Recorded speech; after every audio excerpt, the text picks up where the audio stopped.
Martin Reed had decided long ago that he was born into the wrong body. He often wondered how different his fate would have been if that amorphous lump that stared vacantly from his first photograph at the hospital had shown even the slightest bit of potential. But no, it was clearly not meant to be.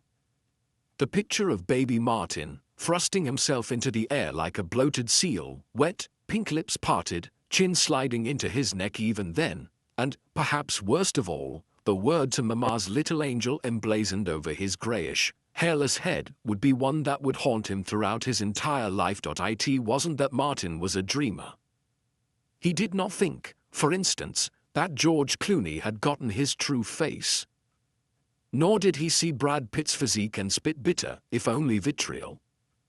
He would have been fine with an average man's body, something his many hours on his Chuck Norris Total Gym system could exploit into the semblance of muscle tone instead of a lateral realignment of flab. Even Will Ferrell's physique would have sufficed. The cruel truth of the matter was that Martin's body more closely resembled Jodie Foster's during her Yale years. Add in his weak chin, his hawkish nose and the C-shaped curve to his shoulders, and the root of his displeasure, and that of many blind dates, became painfully apparent. His life was just the sort of pathetic life you would expect of Jodie Foster's estranged, less attractive fraternal twin. Working as a senior accountant at Southern Toilet Supply for the last 16 years, he had become somewhat resigned to the small-town Georgia life into which he had been born. The bullies with whom he had attended high school had become the jerks with whom he worked. The cheerleading captain who had spurned his attention continued to do so, but this time from behind a desk instead of behind pom-poms. Norton Shaw, his geometry team nemesis, had been promoted to his direct supervisor. Even the security guard was the same man who had walked the halls of Tucker High School. He had been fired for stalking one of the cafeteria ladies, a crime which, apparently, did not bother the denizens of Southern Toilet Supply. Upon reflection, Martin's life was typical in that it had not changed much after leaving high school. But then for Martin, life seldom proved atypical. Striving for normalcy had been his elusive life goal. He was of average height, average intelligence, average weight, so why was it they came across as so blatantly below average? Fortunately, he had other things to recommend himself: a steady job, a Toyota Camry that was almost paid for, an intricate knowledge of the toilet supply industry. It must be said that, for most of his life, Martin had tried to make changes. A lifelong reader, he had at first turned to books for help. He had read Chicken Soup for Every Type of Soul. The power of positive thinking had left him thoroughly depressed. To his horror, he did discover that he shared more characteristics with people from Venus than from Mars. The secret had arrived around the time that a series of disasters befell him: pink eye, an incident on a faulty escalator, twat being keyed into his car. Martin had cuddled up with the book, a warm washcloth over one eye, and soon discovered that it was entirely his own fault. Martin's mother was equally dissatisfied with her son, perhaps more so. Often she would look at him over the breakfast table, of course he still lived with his mother, and make grand pronouncement about his shortcomings. "Goodness, I think you lost more hair last night, you should see how that roll of fat hangs over your belt, you know. There are women you can pay for companionship." Evelyn Reed, on first glance, was the quintessential sweet old lady until she opened her mouth. Like Martin, she was an outsider, the sort of person who did not easily make friends. Unlike Martin, she assumed the blame lay with others and was not a direct result of her abhorrent personality. Most days, he thought of her as some awful troll who refused to allow him to cross the bridge into a new, more exciting life. Other days, he felt more generous and only saw her as an old woman who, hopefully, would soon die so that he could lead a new, more exciting life. Many of the recurrent dreams in Martin's head ended happily with his mother passing on to some great ether. As he chewed his turkey bacon or drank his prune juice, Martin would imagine himself a character in a book, some kind of broad comedy with murderous undertones. Case histories, but without the happy ending. His words would be in quotation marks. His thought in italics: "Mother, Can you pass the butter knife? Would you please jam it into your chest first? Evie Reed had been an attractive woman at some point in her life, a point which, surprisingly, had gone wholly undocumented. There were no pictures that captured this great beauty, no witnesses to back up her statements. It strained credulity to see her now, with her grey hair expertly bunned and a large mole at the center of her forehead that always conjured up the phrase, hairy eyeball. Like many pronouncements his mother made, the listener was supposed to believe them without any supporting proof, as if the chain-smoking, bird-thin gutter-mouthed woman sitting with her spindly legs tightly crossed as she read the newspaper had at some point in time rivaled Jean Harlow. She was the mission accomplished of her time. I'll tell you what, Martin. Evie switched her cigarette to the side of her mouth. It bobbed as she talked, a thin line of smoke snaking from her blackened, right nostril. I was fucking gorgeous in my day, I bet you were. By day you must mean the Mesozoic era. She sniffed the air, as if her sense of smell had not been burned away by 40 years of cool lights. You haven't been drinking, have you? He took a deep breath and slowly let it go before answering. No, mother. I haven't been drinking. She looked disappointed, as he had known she would. Having been banned from her church group for causing a split in a ladies' hospital auxiliary, like their shit don't smell, she had lately taken to perusing the personal ads in hopes of finding some new group to which she could belong. She was desperate to have Martin come down with a horrible disease or become addicted to a substance, illegal or otherwise, which had a support group, preferably something close by because she wasn't allowed to drive at night. She had started leaving her various medications out on the kitchen counter, as if to tempt him. Look here, she said, pointing to an ad. There's a PFLAG meeting on Lawrenceville Highway. She looked at him over the paper, eyebrow raised in hopeful expectation. Martin felt his soul wither like a biodegradable packing peanut in a puddle of water. FLAG was a support group for parents and friends of gays and lesbians. Says here that they serve refreshments. Her eyes began to sparkle. Do you think that means snack foods, too? She cackled at a thought. I bet you they have lady fingers. Martin summoned an ounce of dignity from some deep, secret place. I'm not gay, mother. She stared at him, as if in challenge. No. She snapped a crease out of the paper. Very well, she quipped. What would it matter? It's not like you've been laid in the last 10 years. Martin spread a thin layer of cholesterol-lowering fake butter onto his waffle. It floated on the top of the ridges like lotion on a dead man.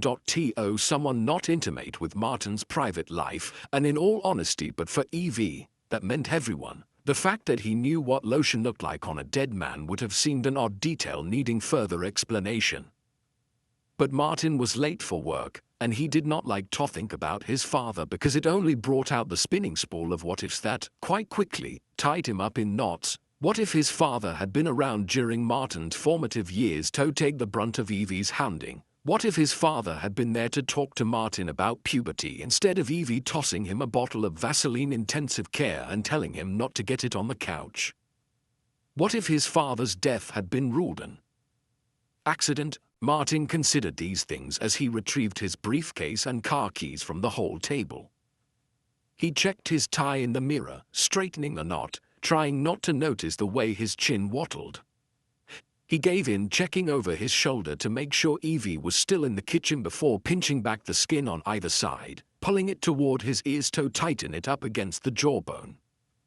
He studied himself, his turkey gibble gun, and wondered if anyone would ever be able to see past his myriad flaws and know the real Martin, the gentle soul, the book lover, the accountant with stunning accuracy who possessed an unnatural talent for explicating actuarial data. Are you still here? His mother bellowed. Are you still breathing? I'm leaving now, Martin answered, dropping the skin, watching it settle back into a pouch reminiscent of a seagull's. He rummaged in the closet for a jacket, trying to find one that did not smell of his mother, an olfaction of cigarettes and white diamonds perfume with a yeast undertone of string cheese. He held each to his nose and picked the less offensive pea coat. As he buttoned himself up, Martin glanced back at the mirror, catching his profile. He had not been altogether honest where he'd claimed not to covet all things George Clooney. He could not have the man's grace or charm, but through the magic of plastic surgery, he had managed to swipe his nose. 3 years ago, Martin had sprung for a nose job with the plan of addressing his chin in a follow-up operation. The rhinoplasty had proved successful. However, the reaction he had gotten at work was disastrous. His old schoolmates had grown up with Martin and his nose. He had not been called Beak his entire life for nothing. The fact that the beak in question was no longer there seemed to make the nickname even more appropriate. The taunting had gotten worse after the bandages came off, and though he had insisted the operation was to correct a deviated septum, no one had believed him. Chin surgery seemed an invitation to further ridicule after that, but Martin would be late for work if he took the time to count the many travesties of his life. He locked the front door after him and walked down the porch stairs. His Camry was parked by the mailbox. The twats scratched into the passenger's side door, glinting with morning dew. The insurance adjuster had said the paperwork for repairing the paint would take time to process. Ben Sabatini, the adjuster, had been one of Martin's chief tormentors in high school. Martin was under the impression that the man was deliberately taking his time. The vandalism had occurred last week. Martin had left the house, much as he was doing this morning, only to find his car had been defiled. Evie's laughter still gurgled in his ear as he thought about the incident. The policeman who took the report had stated, obviously, this was done by someone who knows you. Martin switched his briefcase to his other hand as he walked down the driveway. A light rain started to fall, tickling the end of his nose. He looked at the flowers in the yard. Strangely, Evie was an excellent gardener. The front lawn was bordered by all kinds of exotic blooms. Before the gardening club had asked her to leave, then kicked her out, Evie had been the top ribbon holder in the state for her colorful peonies. Martin used his key to unlock the Camry by hand. He had read somewhere that remote key unlocking caused testicular cancer, and tossed his briefcase into the back seat. He was halfway in the car when he noticed that something was wrong with the front end. Slowly, he looked round and saw that the bumper had practically been ripped off. Damn, he mumbled. He glanced back at the house and saw the curtain twitch in the front room. Unbidden, Evie's laughter filled his ears. Of course it was done by someone who knows him, she had told the cop who had taken the report. Have you ever seen a bigger twat in your life? He was not up for another humiliating police report, and Ben Sabatini had stopped returning his calls on the twat. There was no reason to believe this time would be any different. With both hands, Martin pulled on the plastic bumper, bending the hanging piece back and forth until it snapped in two. He did not notice the blood on his hands until he put the damaged bumper in the trunk. Thin lines, almost like paper cuts, crisscrossed his palms. Martin took his handkerchief out of his pocket and wiped his hands. He did not need to look at the house to know that his mother was watching. Had he not read Tom Clancy shortly after rereading Fatal Vision, the blood on Martin's hands might have triggered the memory that Jeffrey MacDonald, the subject of that true crime classic, had been convicted of massacring his entire family based on the blood evidence found at the scene of the crime. Instead, his mind was filled with visions of Clancy hero Jack Ryan assassinating the more than likely drunken hood who had slammed into the front bumper of Martin's Camry. Glancing over his shoulder for snipers, Martin opened the door and got into the car. Southern Toilet Supply had started as a family business almost 60 years ago. Over the years, the Southern compound had spread from a single metal building to a large, modern factory. In the late 90s, a German company had bought the plant. Spreckels Reinigens Mittel and Papier was also a family-owned company, though they treated their new families about as well as Evie treated Martin, which was to say they fired half the staff the day after the papers were signed. The Germans seldom showed up in person, but they sent daily missives to Norton Shore demanding higher results in broken English. Why is it so that the 2,300 cannot reach with the higher levels of salesmanship? It had to be said that industrial-sized toilet paper rolls were not a hard sell, But the standards of the Southern Super Old 2300 were not the Sambiasa Scott 500 or the gold standard in public toilet supply, the Georgia Pacific 2-92. Users of the 2300 often reported early breakage in the first wipe, followed by catastrophic breakdowns in subsequent wiping. Test groups had quit in the middle, foregoing their $50 for want of better hygiene. This hadn't been an issue during the early days of toilet supply. No one had yet done the math to realize that the thinner the paper, the more squares you had to use. While this had proved to be a winning scenario for Southern for many years, lately the customer had started catching on. Why spend $8 on a cheap roll of paper that lasts one day when you can spend $10 on one that lasts for two? Even the bathrooms at Southern Toilet Supply did not use their own product, a fact which Martin knew because his desk was conveniently located by the women's bathroom and he saw them taking their own rolls in and out right under management's eye. Martin had never been a tattler, so he kept his mouth shut. As a matter of fact, he kept his mouth shut about a lot of things he saw happening in the office, most of which would have gotten any number of his tormentors fired. Such was his lot in life, he was too noble for his own good. He slowed the Camry as he pulled up to the gate. The security guard sat in his little booth watching the morning news. Martin caught a whiff of marijuana as he drove by the open window, but he kept his eyes trained ahead, looking for a parking space amongst the sea of pickup trucks and SUVs. When he had first bought his Camry, someone had remarked that it looked like the new girl on the football team. Martin's hands had stopped bleeding on the short ride to work. He put a corner of his handkerchief into his mouth to wet it, then wiped some blood off the steering wheel. The faux leather would not yield. He would have to get some kind of cleaner. Southern Cleanaway was rated for cleaning up biohazards. He would get one of the sample bottles and take care of the mess after lunch, he mumbled. He had forgotten to bring his bag lunch. Martin got out of the car and used the key to lock the door. Then, he saw his briefcase was still in the car, so he unlocked it again. Hey, Beak. Martin felt his shoulders rise up. Beak. Darrell Matheson had been greeting Martin in this manner every morning since third grade, when Martin had first transferred into Tucker Elementary School. His father had just died, forcing Evie to move the family to a less desirable part of town. Martin had fantasized that his new school would offer new opportunities for friendship and popularity unfathomable at his previous school. Martin was wrong. Beak. Hey, Beak. What's up? He would keep calling until Martin answered him. According to taking the bully by the horns, this was a recognizable pattern. Darrell did not want to be openly disliked because it would mean that he was a bad person. So long as Martin responded to him, Darrell could continue his fantasy that a 36-year-old man who lived with his mother enjoyed being called Beak. Beak? Beak, what up? What's going on, man? Hey, Darrell, Martin said. Darrell flashed a satisfied smile and punched him in the arm so hard that Martin dropped his briefcase. Paper scattered and Martin grabbed for them, trying to keep the order. Darrell squatted down, but made no effort to help. You've got blood on your hands. Martin realized that he was right. The cut from the plastic bumper had opened up again. He reached for his handkerchief, but remembered he had shoved it in the glove compartment of the car. Martin muttered, "What a mess," as he tried to stack the pages without transferring blood onto them.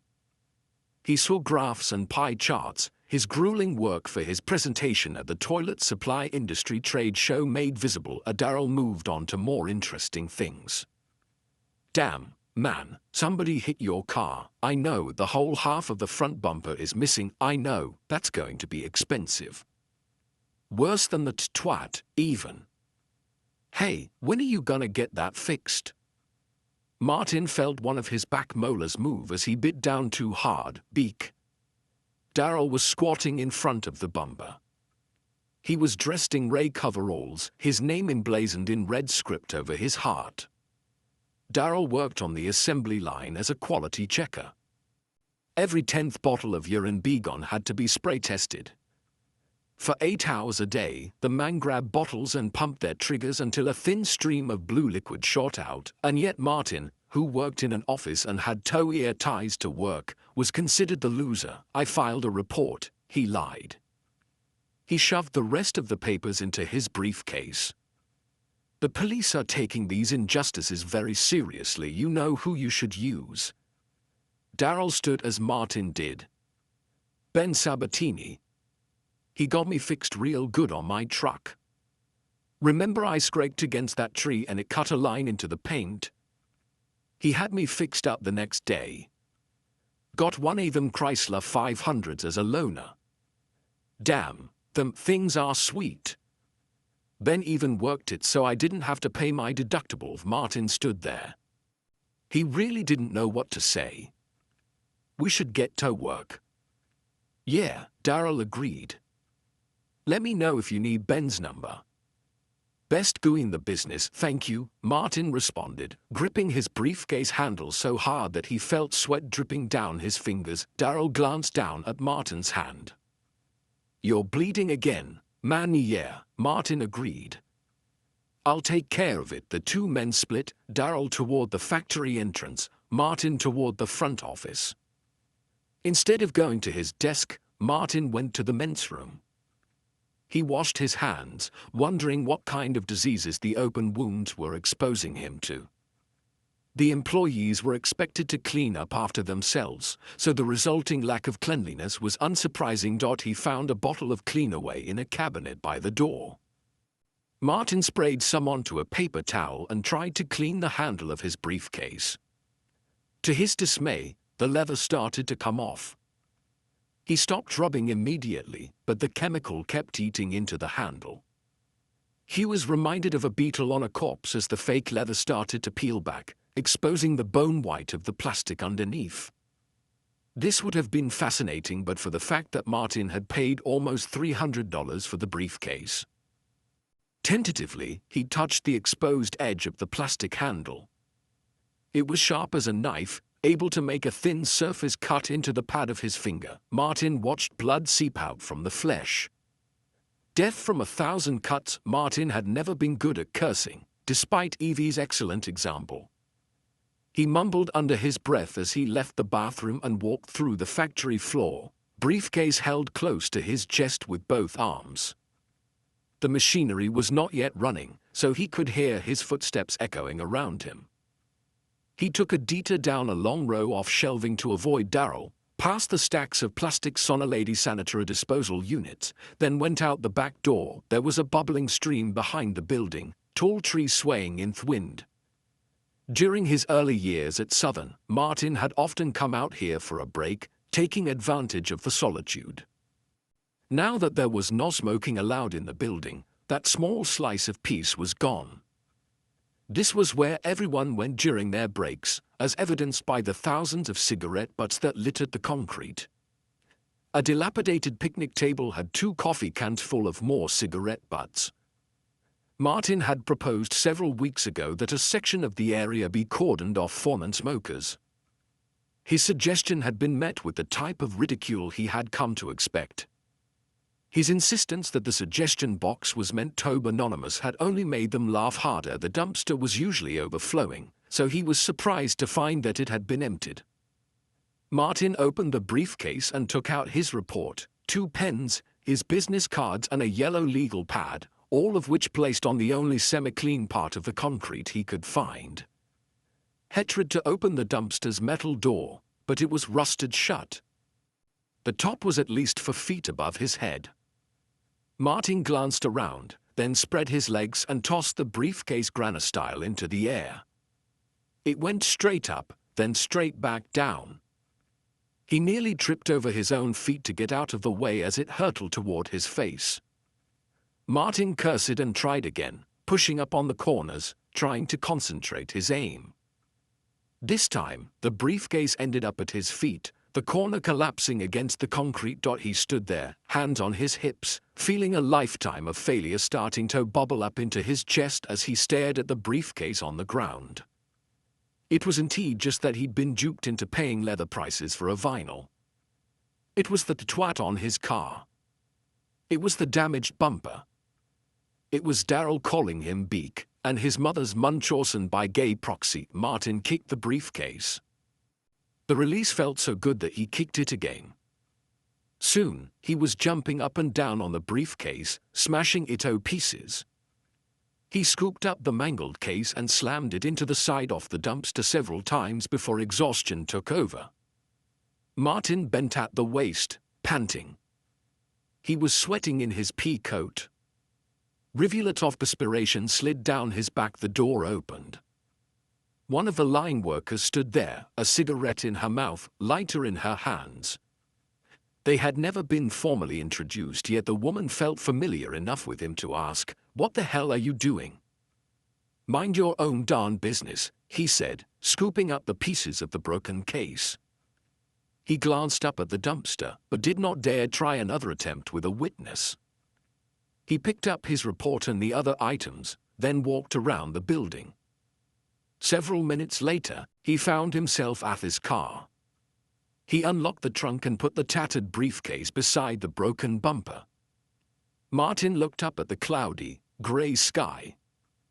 2 strikes already, and it wasn't even 9 o'clock. What could possibly be the third? Suddenly, the clouds moved, a ray of sun peeking out. Martin closed his eyes against the light. Without warning, the joyful tones of the Harlem Gospel Choir filled his ears. "Lord, lift me up. Take me highly here." The singing abruptly stopped as the engine was cut on the black Monte Carlo that had pulled up beside Martin's Camry. "What you doing, fool?" Unique Jones slammed the car door, her keys jingling in one hand, a tall Dunkin' Donuts mocha latte in the other. Her purse was the size of a feed sack, the strap cut into the fleshy part of her exposed shoulder. Despite the chill in the air, she was wearing a tight-fitting, bright orange sundress with matching orange shoes. Unique was a large black woman who liked to offset her dark skin with colorful scarves and glittery fingernail polish. Sometimes, she wore a turban around her head. Other days, she let her intricately braided hair dangle around her shoulders. She had terrified Martin from the day she had first walked into the building. Martin stammered, "Aye, hush up, Dobo. We got work to do." She talked to him like she was his boss, when in fact the opposite was true. The only time she had shown him any respect was when she had interviewed for the job. "It's Unique," with an accent on the E, she had politely corrected him. Martin had glanced down at her application where she had written her name, Unique Jones, wondering which E she could mean. He was befuddled. Was it French? Jonaise, perhaps. Unique, she had explained, laughing. "That's all right, baby. Nobody gets it at first, but once they do, they never forget." He had smiled at her, thinking that this was the first time he had been called babyo without the implicit pejorative.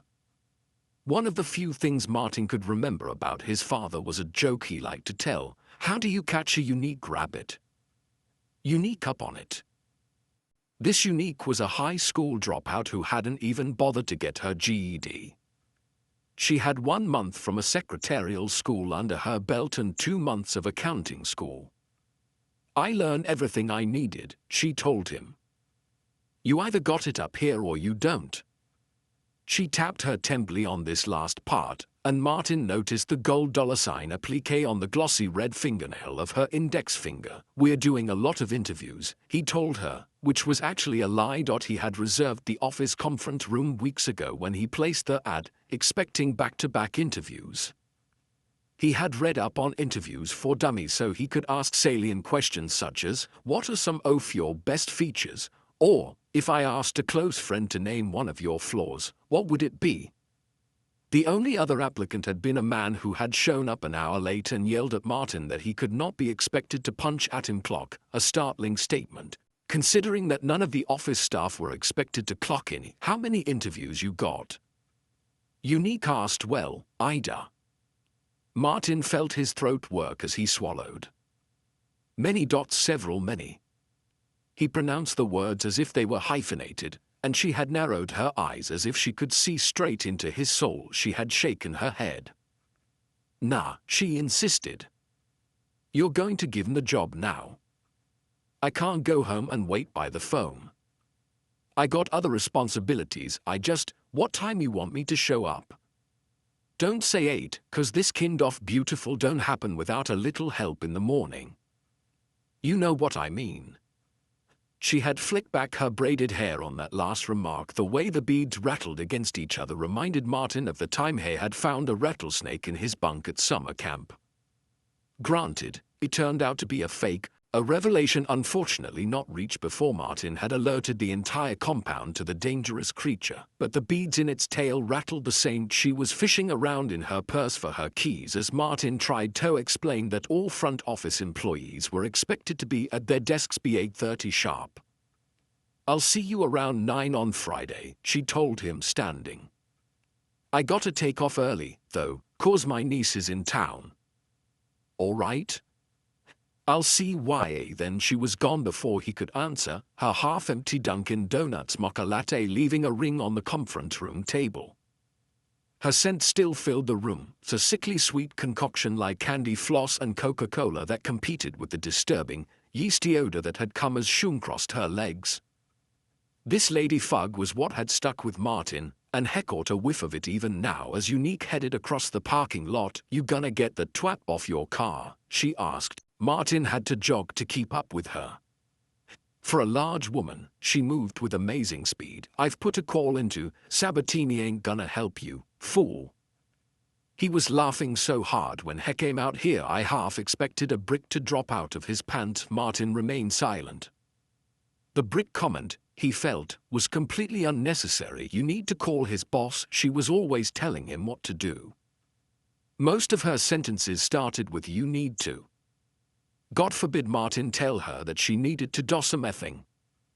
He was senior to her in every way, yet Unique was the one who took control in the office, bringing in potted plants, scattering candles, air fresheners, and photos of her lapdog around the common areas. Granted, she was a faster typist, and she tended not to make very many mistakes, but she hardly had it the same as he did with her job offenvising and collections for non-liquid products and vending items. You could really compare vomit up granules and ladicular condoms to massive roll paper orders and toilet seat liners that Martin processed. It was apples and oranges, as he often told Norton Shaw. To make matters worse, she had despicable work habits. From the moment she showed up, she would keep her cell phone to one ear and the business phone to the other. She would cross-talk to her sister, who worked in a church office, with customers listening on the other line. Meanwhile, her glossy fingernails would click-click-click against the keys like a chihuahua on a tile floor while her hair rat-tat-tatted like a rubber snake with beads in its tail. About 60 times a day, she would apply lotion to her hands, and oftentimes her feet. But one time Martin politely asked her to find a more appropriate place to oil up. She had screamed, "I can't help it, I'm ashy," and that was that. As a large-breasted woman with a generous waistline, she had to maneuver herself carefully around the desk. Martin had been intrigued at first to watch the alignment of breast, stomach, and arm that made it possible for her to reach the computer keyboard.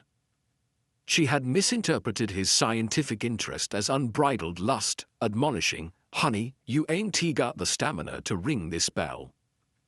Then, he'd had to listen to her relay the history to her sister, whose amen could be heard across the room. These were not isolated incidents but daily occurrences. Martin lived in terror of her pronouncements, which were usually made in mixed company during the most inopportune moments.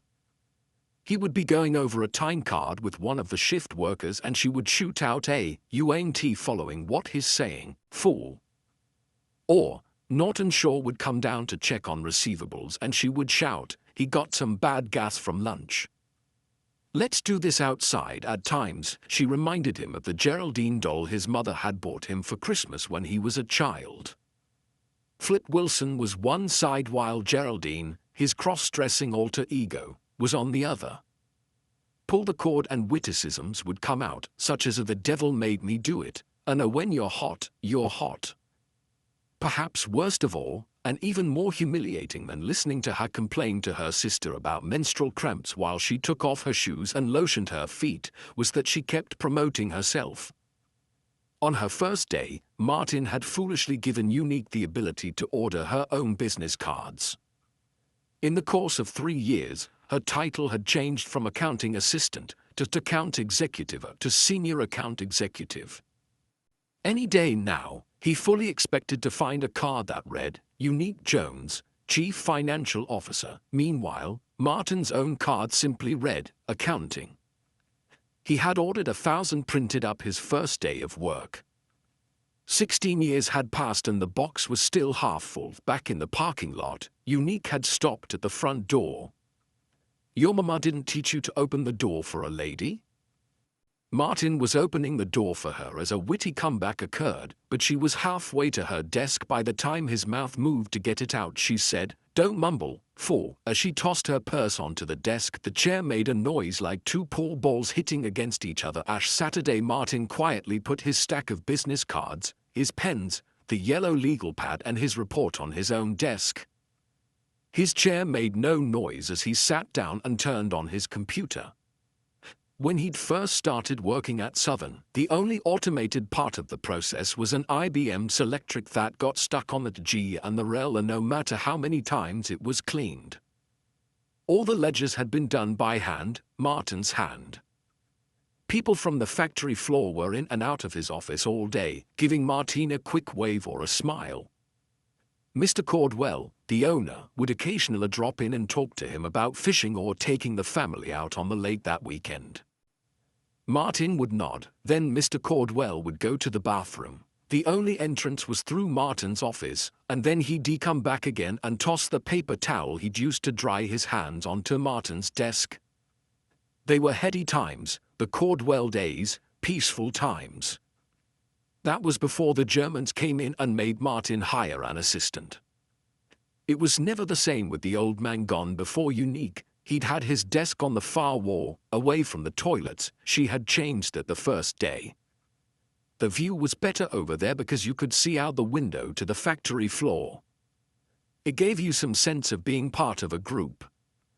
At times, Martin had glanced up and seen them all standing at their stations and thought, my colleagues now. He kept his head down for fear of Unique misinterpreting his glance and shouting, "Don't even think about it, fool. You ain't got the vocabulary to read this book." Unique was staring at him. "I asked you a question, fool." "What?" Martin asked, painfully aware that he had become so accustomed to being addressed as fool. He was even beginning to think of it as a proper noun. "I said, where is Sandy?" Martin glanced out the window. The stairs leading up to the executive office were empty. Usually, Sandy came down to use the bathroom and check in with Unique before work started.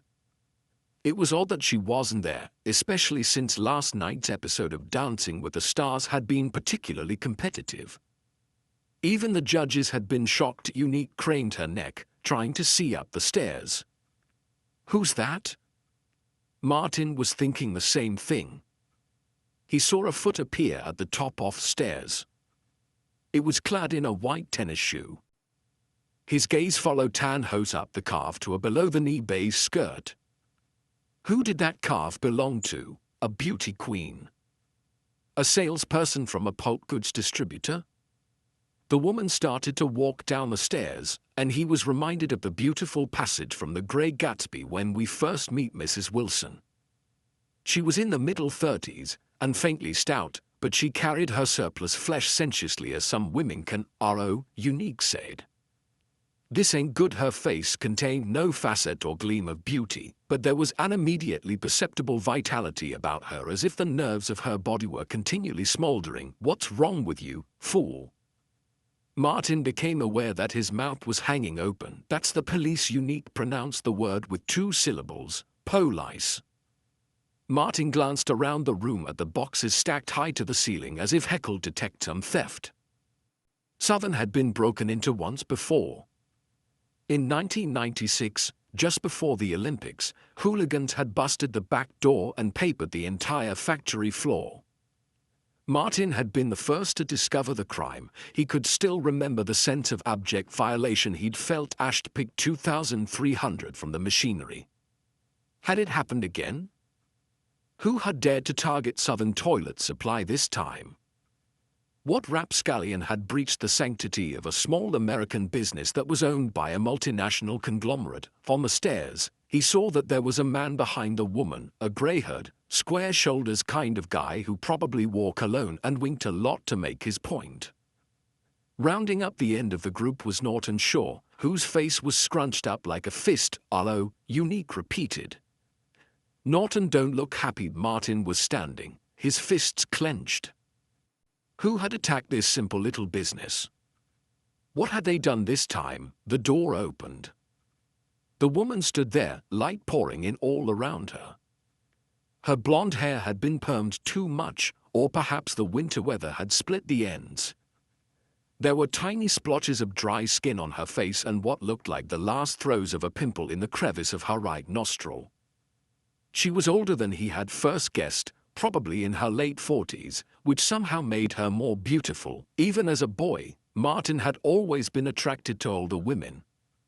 There was just something about her, some kind of inner beauty, an air of knowing, that commanded attention. She took in the office, the stacked boxes, the potted succulents. Behind her, the man asked, "Are you the twat?" Unique barked a laugh that made Martin's eardrums hurt. "That's him, that fool over there." She pointed a long red fingernail his way. Norton Shaw gave Martin a wary glance before turning around and wordlessly heading back up the stairs. The woman took a wallet out of her jacket pocket. She flipped it open to show Martin a gold badge.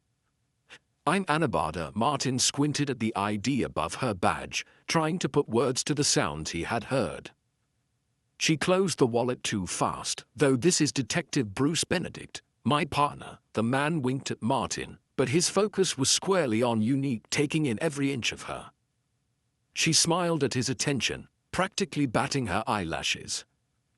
With his slick-back hair, expensive suit, and purple silk tie, he reminded Martin of a character from a Stuart Woods novel.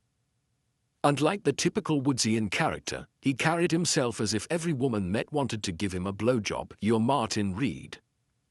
Anabada asked. "Yes." He added, to let her know he respected her authority. "Are you here about my car? I hope you've caught the vandal. Why don't we go somewhere and talk? Your boss said we could use the conference. You got a card?" Unique interrupted. Martin smiled at Anabada. "You'll have to excuse, fool, these are detectives. They don't send detectives when some barda twats up your car." She snapped her fingers at Benedict. "Gimme your card." The man gave his partner a knowing, lopsided smile as he handed his card to Unique Homicide. She screamed, nearly falling out of her chair. "Martin, you didn't talk to homicide cops. My cousin talked to them once and he got sent to jail for 20 years. Anabada asked, "What's your cousin's name?" Unique's face went blank. She picked up her purse. "I think I left my oven on." She scampered out the door, only the lingering scent of garlic and mocha latte indicating she had even been there. Martin swallowed. He was alone with her now, except for Benedict. "Can I see your card, please?" She took out her wallet again and dug around in one of the pockets. "This is just routine questioning, Mr. Reed." "There's no reason to worry." He took the card, electric shocks going through his body when his fingers brushed against hers. Martin noticed that she chewed her cuticles just like he did of Mr. Reed. He realized he was staring at her. Martin dug down his head reading the card. "Detective Anthus and Albada, Homicide Division." A nod at Han Ors and Putman. The simplicity was breathtaking, yet alluring. And the Albada, how exotic, how foreign. He wanted to tot out the raised letters to see if the tingling sensation came back. Mr. Reed. She was leaning against Unique's desk, arms crossed over her chest. He saw a gold Timex on her wrist, spare, utilitarian, just like the lady. She looked tired. He wondered what it might feel like to have her put her head in his lap. Martin blushed at the thought, thinking that, if she could read his mind, she would assume that his wanting her head in his lap had sexual connotations, which was not the case. He simply wanted to stroke her hair, to ask her about her day. Maybe he would make her fish sticks and tater tots, like Martin's favorite meal, and then when the kids came home, he would help them with their homework and then carry her to bed where they would make sweet, gentle love and she would look into his eyes and, Mr. Reed. Martin looked back at her. Yes. Can you tell us where you were yesterday? At work, I mean. After work I took my mother to the peony club. She left her good trowel and then what? Martin felt his face flush. His throat tightened. He had taken his mother home, and then he had done something awful, so awful that the words strangled in his throat. The one time someone asked him what he had done the night before, and he had actually done something, but he could not talk about it. At least not to this beautiful flower of a woman. Oh, the irony. The unseemliness of it all. The toilet flushed. All of them turned their heads, surprised by the noise. Daryl Matheson was zipping up his coveralls as he came into their office, saying, "Shit, Marty, gimme the spray." Something dead just crawled out of my. He stopped when he saw Martin's guests. What are the cops doing here? Martin opened his bottom desk drawer and fetched the Odorouter, one of Southern's most popular sellers. They're here about my car, Martin told him. Be sure to tell Ben Sabatini that when you see him next. Daryl shook the spray can and headed back into the bathroom. Their office was so quiet they could hear the spraying and subsequent coughing. Martin held his breath. Southern had settled a civil suit out of court with a customer who claimed that Odorouter ate away the lining of her esophagus, and smiled at and Daryl came back out of the toilet, waving his hand in the air to fight the fumes. His voice cracked when he spoke. Damn, sorry about that, folks. He coughed a few times, then a few more. Then even more. Martin showed an apologetic look to him as he plucked some tissues out of the Kleenex box on his desk and handed them to Daryl. Jesus. Daryl choked. He cleared his throat a few times, spit in the tissue, then handed it back to Martin. Thanks, man. He wiped his mouth with the back of his hand and addressed the detective. Are you all here about all that blood on his car? Suddenly, the Odorouter wasn't the only thing sucking breathable air from the room. And asked, what blood on the car? Daryl nodded toward Martin. This morning. He had blood all over his hands, too. I thought maybe he hit a deal or something, but there was hair on the bumper, like hair from somebody's head. He shrugged. Then Darla saw him outside by the dumpster beating the ever-loving Jesus out of his briefcase. He glanced back at Martin. You out to talk to somebody about that temper of yours, man? With that, he left the office. Martin felt his mouth moving, but no words would come out. Benedict reached underneath the back of his jacket and pulled out a pair of handcuffs. Martin Reed, I am arresting you for the murder of Sandra Burke. Sandy, he asked, craning his neck to look up the stairs even as Benedict slung him around like a sack of Meyer lemons. Was that why she hadn't come downstairs to talk about Dancing with the Stars? You'dn't he understand? Martin tried. Why would I hurt Sandy? Why would I hurt anyone? Mr. Reed, and began, why don't you clear this up right now and tell us where you were last night? Martin gulped, his face reddening again. This was awful, just awful. Hadn't this very thing happened in John Grisham's The Innocent Man? Some poor schlub in the wrong place at the right time. Mr. Reed. Grisham was a lawyer. He knew how these things worked. In his head, Martin consulted the legal advice contained in his many books. The client. The broker. The appeal. I believe, Martin began, I have the right to remain silent, wherein we learn that there is more to answer than meets the eye, or an another thing and stared at Martin Reed through the observation mirror. He sat alone in the interview room, his pudgy face squeezed into a ball of fear. The wisps of hair covering his round head reminded her of Charlie Brown. He kept clenching his fists on the table in front of him as if Lucy had yet again tricked him into trying to kick the ball. It was the same kind of clenching he'd been doing when they'd walked into his office, or at least what Martin seemed to think was his office.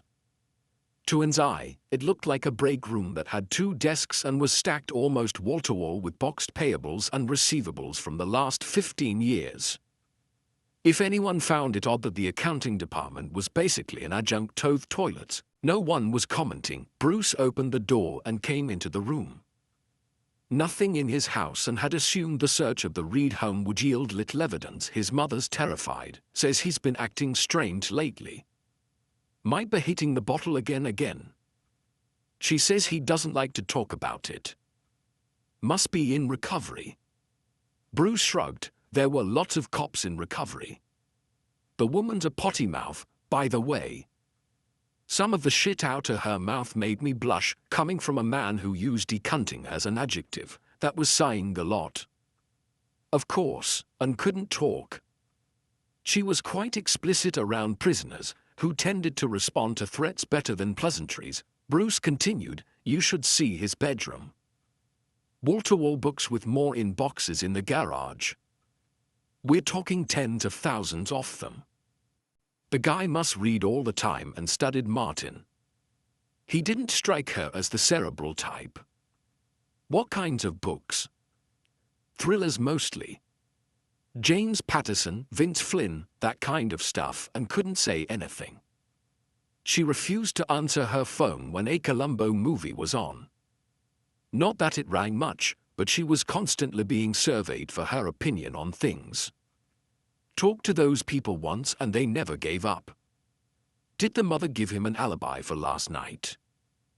She said he took her on an errand, then they went home, then he went out and she didn't see him until she woke up this morning and nodded, processing the information.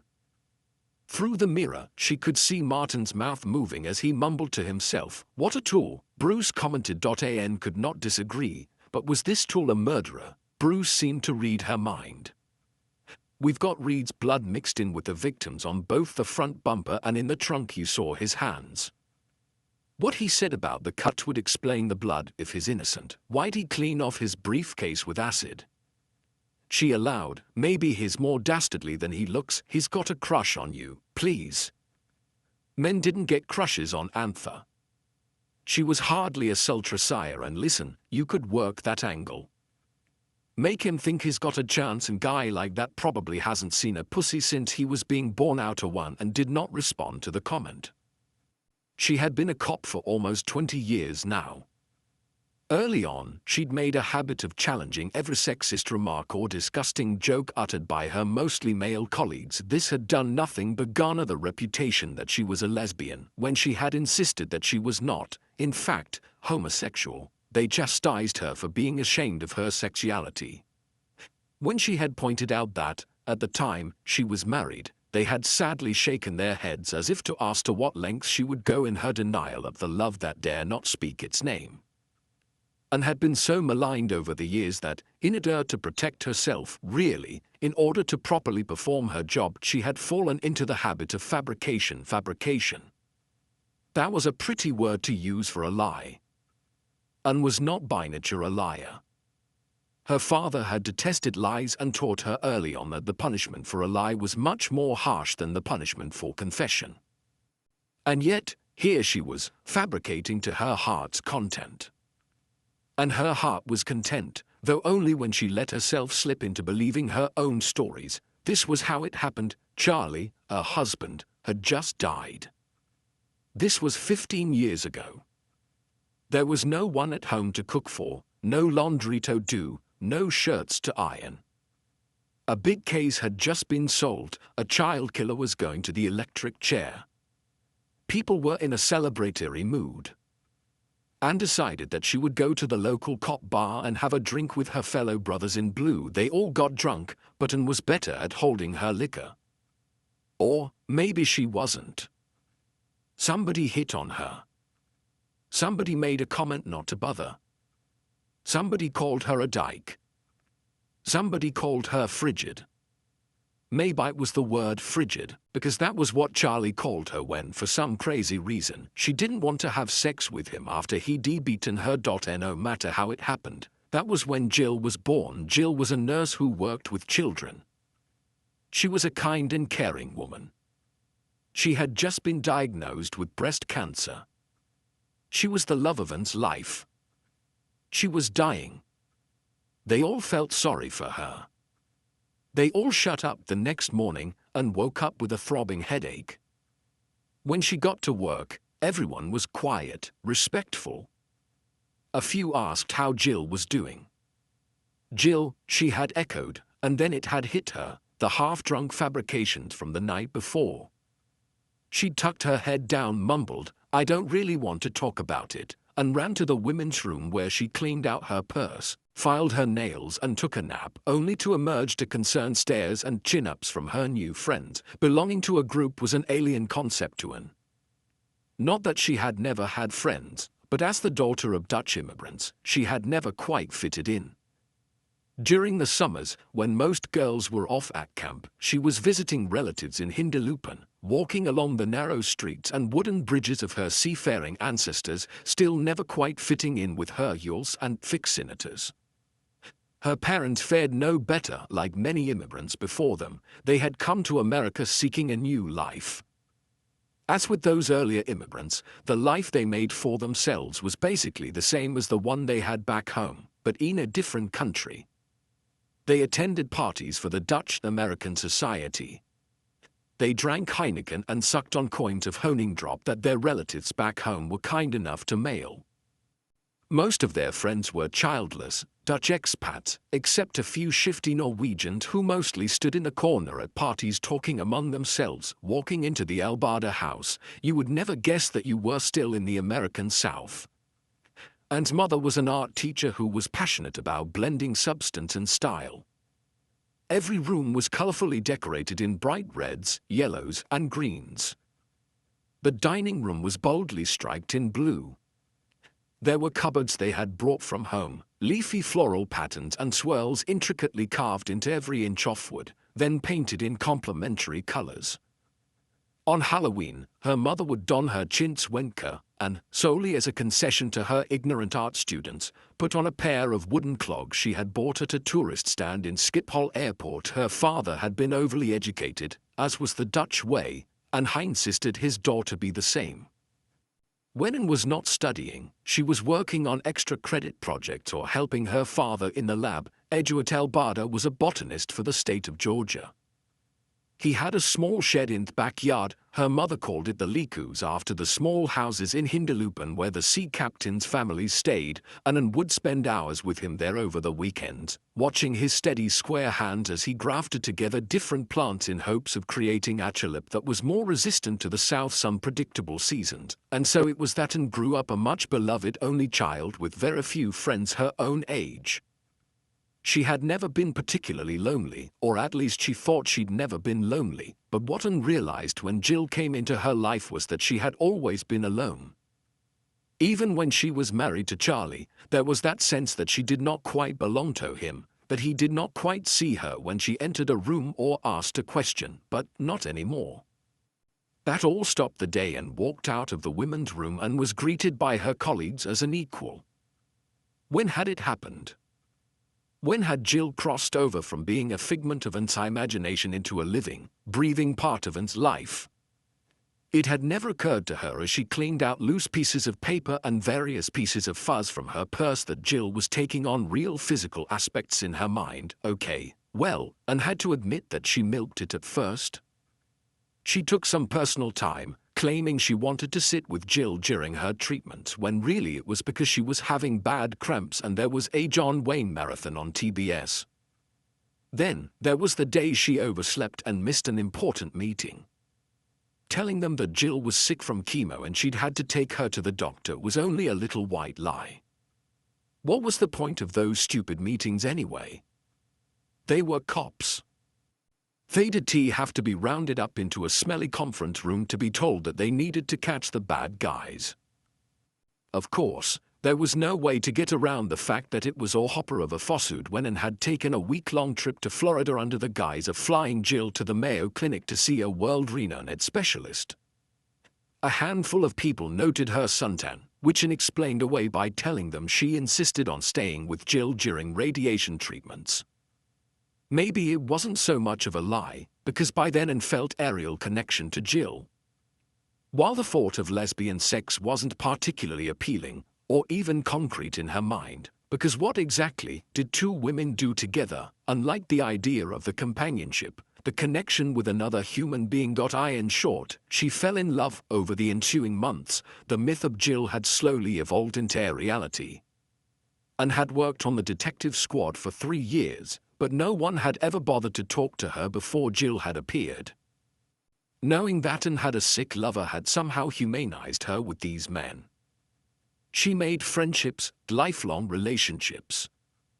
A couple of them had wives who had breast cancer. They gave Anne literature on survivors. Then, one day, they had all surrounded her desk and handed her a sign-up sheet. Real tears had welled into her eyes when she realized that the entire squad had agreed to participate in the Avon Breast Cancer Walk on behalf of Jill. It was then that she knew that Jill had to die. Too much water had passed under the bridge. Anne was telling so many stories that she didn't know how to keep up with them anymore. The worst part was that people wanted to meet Jill. They wanted to know this strong woman who had stared death in the face.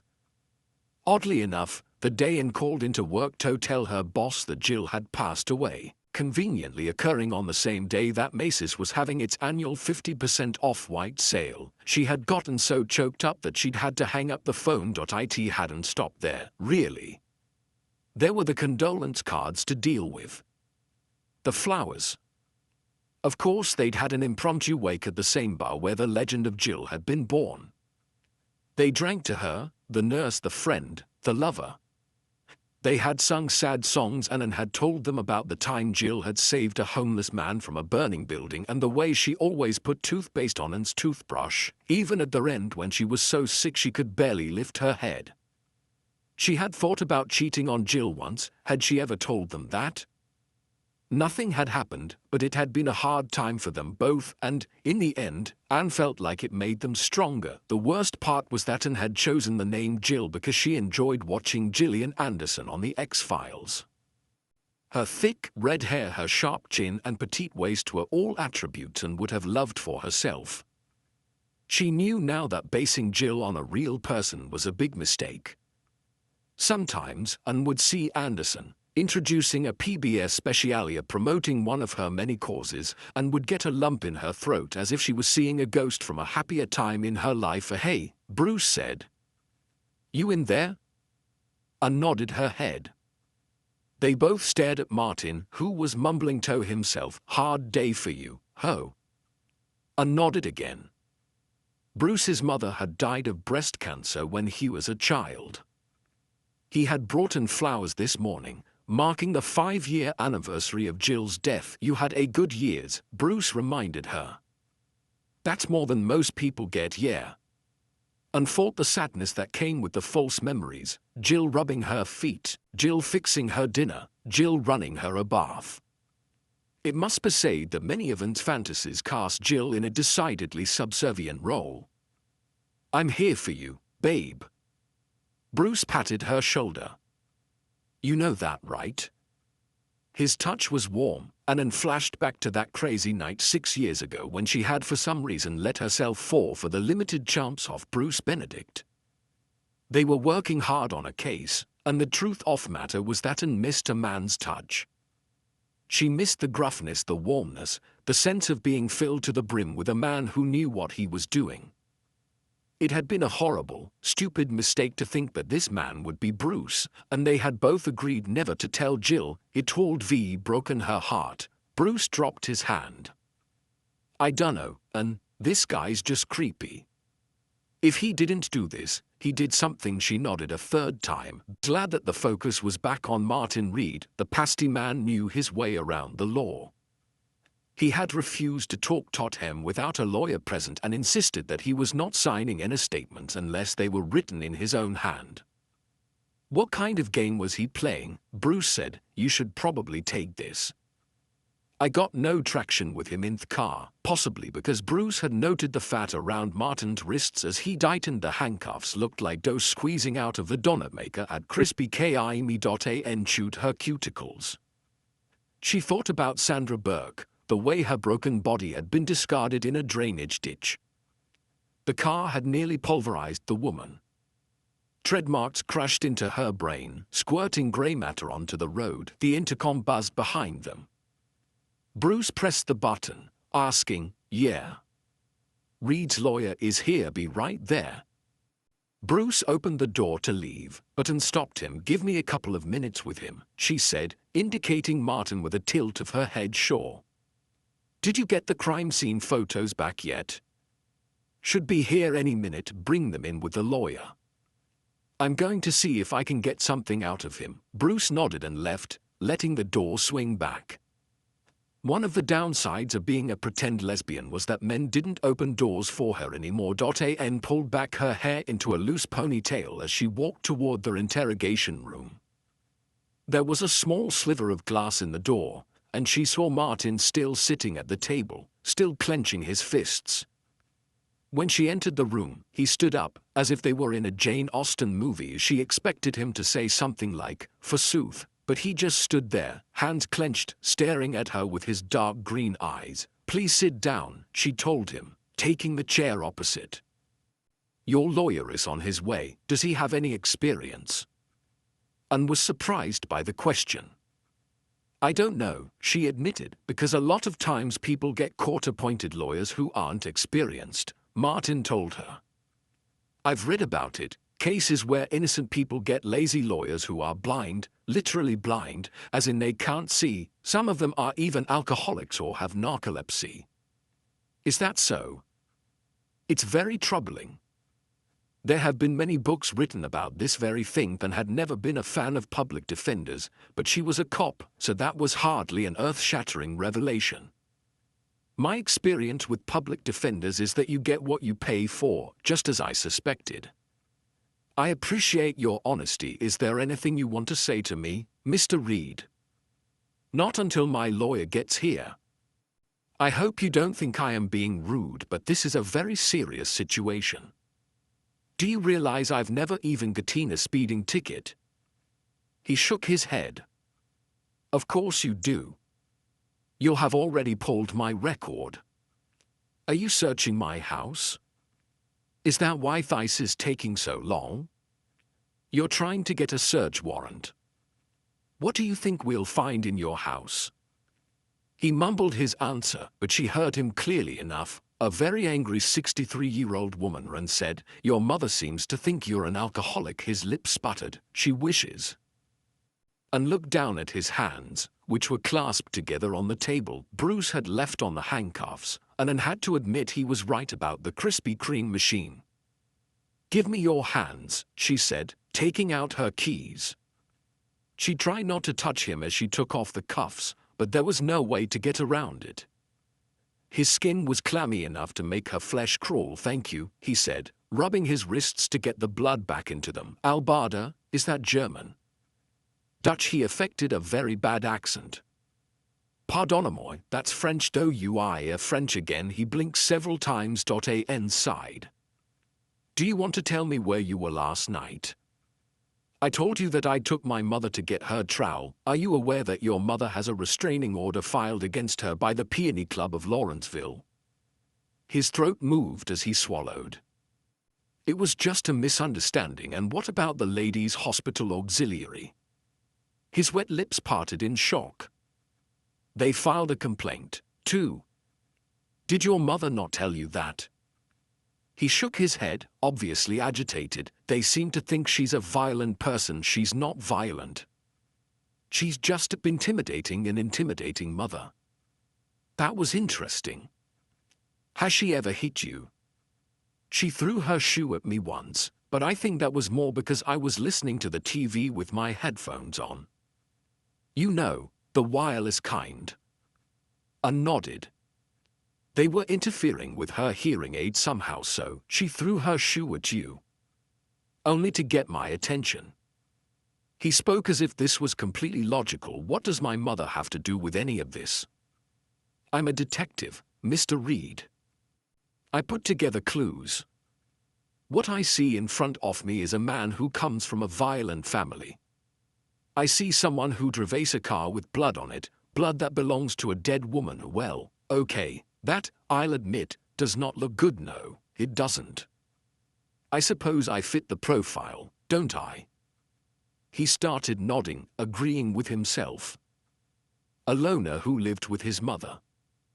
Overeducated, underemployed. Well, he'd lost her on those last two. I hope you don't think I am a disorganized killer. I am a very tidy man, asked my colleague, Unique Jones. She's often commented on mere attentiveness and would have liked nothing more than to talk to Unique Jones. The woman had a warrant out on her for shoplifting. The home address she had given, Southern Toilet Supply, was a vacant lot. Are you a killer, Mr. Reed? No, of course not. He seemed offended again. I told you what happened to my car this morning, how I cut my hands. I am the victim here. Someone is setting me up. Why would someone set you up? Exactly, he retorted, driving his index finger into the table as if she had made his point for him. Where were you last night, Mr. Reed? He stared at his hands. The red marks from the cuffs were still visible. She saw a strange-looking purple ridge down the side of his thumb. She had noticed it during booking, and he'd mumbled something about an industrial accident. Martin asked, is anther Dutch, too? It's the part of a flower where pollen is produced. She sat back, feeling overwhelmingly tired. My father was a botanist. He was hoping for aboea. Martin blinked, not understanding. Well, it wasn't her best joke, but she didn't think it was as bad as his reaction implied. Then again, the man was sitting in a police interrogation room being questioned about his involvement in a brutal murder, so perhaps she was expecting too much. One of the reasons Charlie, her dead husband, had gotten so mad at Anne was that he didn't quite get her sense of humor. He would admonish her for her smart mouth, accuse her of lording her education over him, as if a bachelor's degree in art history was anything to write home about. He would start off low, like one of those sirens you crank by hand, and the more things would spin out of control, the louder he would get, until he was on top of her, screaming, his fists pounding into her body, but never her face. It was embarrassing, really, to be a 23-year-old woman who put on uniform and gun every day to keep the peace, only to have the pulp beaten out of her almost every night. She never fought back, though surely Charlie deserved it. What was it about Anne's nature that made her seem like a victim? She saw domestic violence so much at work that it seemed almost commonplace. Those early years on the force, half of her calls were because some man had gotten drunk and taken it out on a woman. Her eyes would glaze over at their stories of love, the excuses they made. And then she would go home and Charlie would beat her. Really, it was luck that he'd slipped in the bathtub and hit his head when Anne had found him there. The only question in her mind was whether to leave the water running or not while he slowly bled to death. She was the child of Dutch parents and knew better than to waste water. She had turned off the shower, then gone in to watch Wheel of Fortune. This was back when you had to buy merchandise with your winnings. Anne could still remember the woman who had won that night.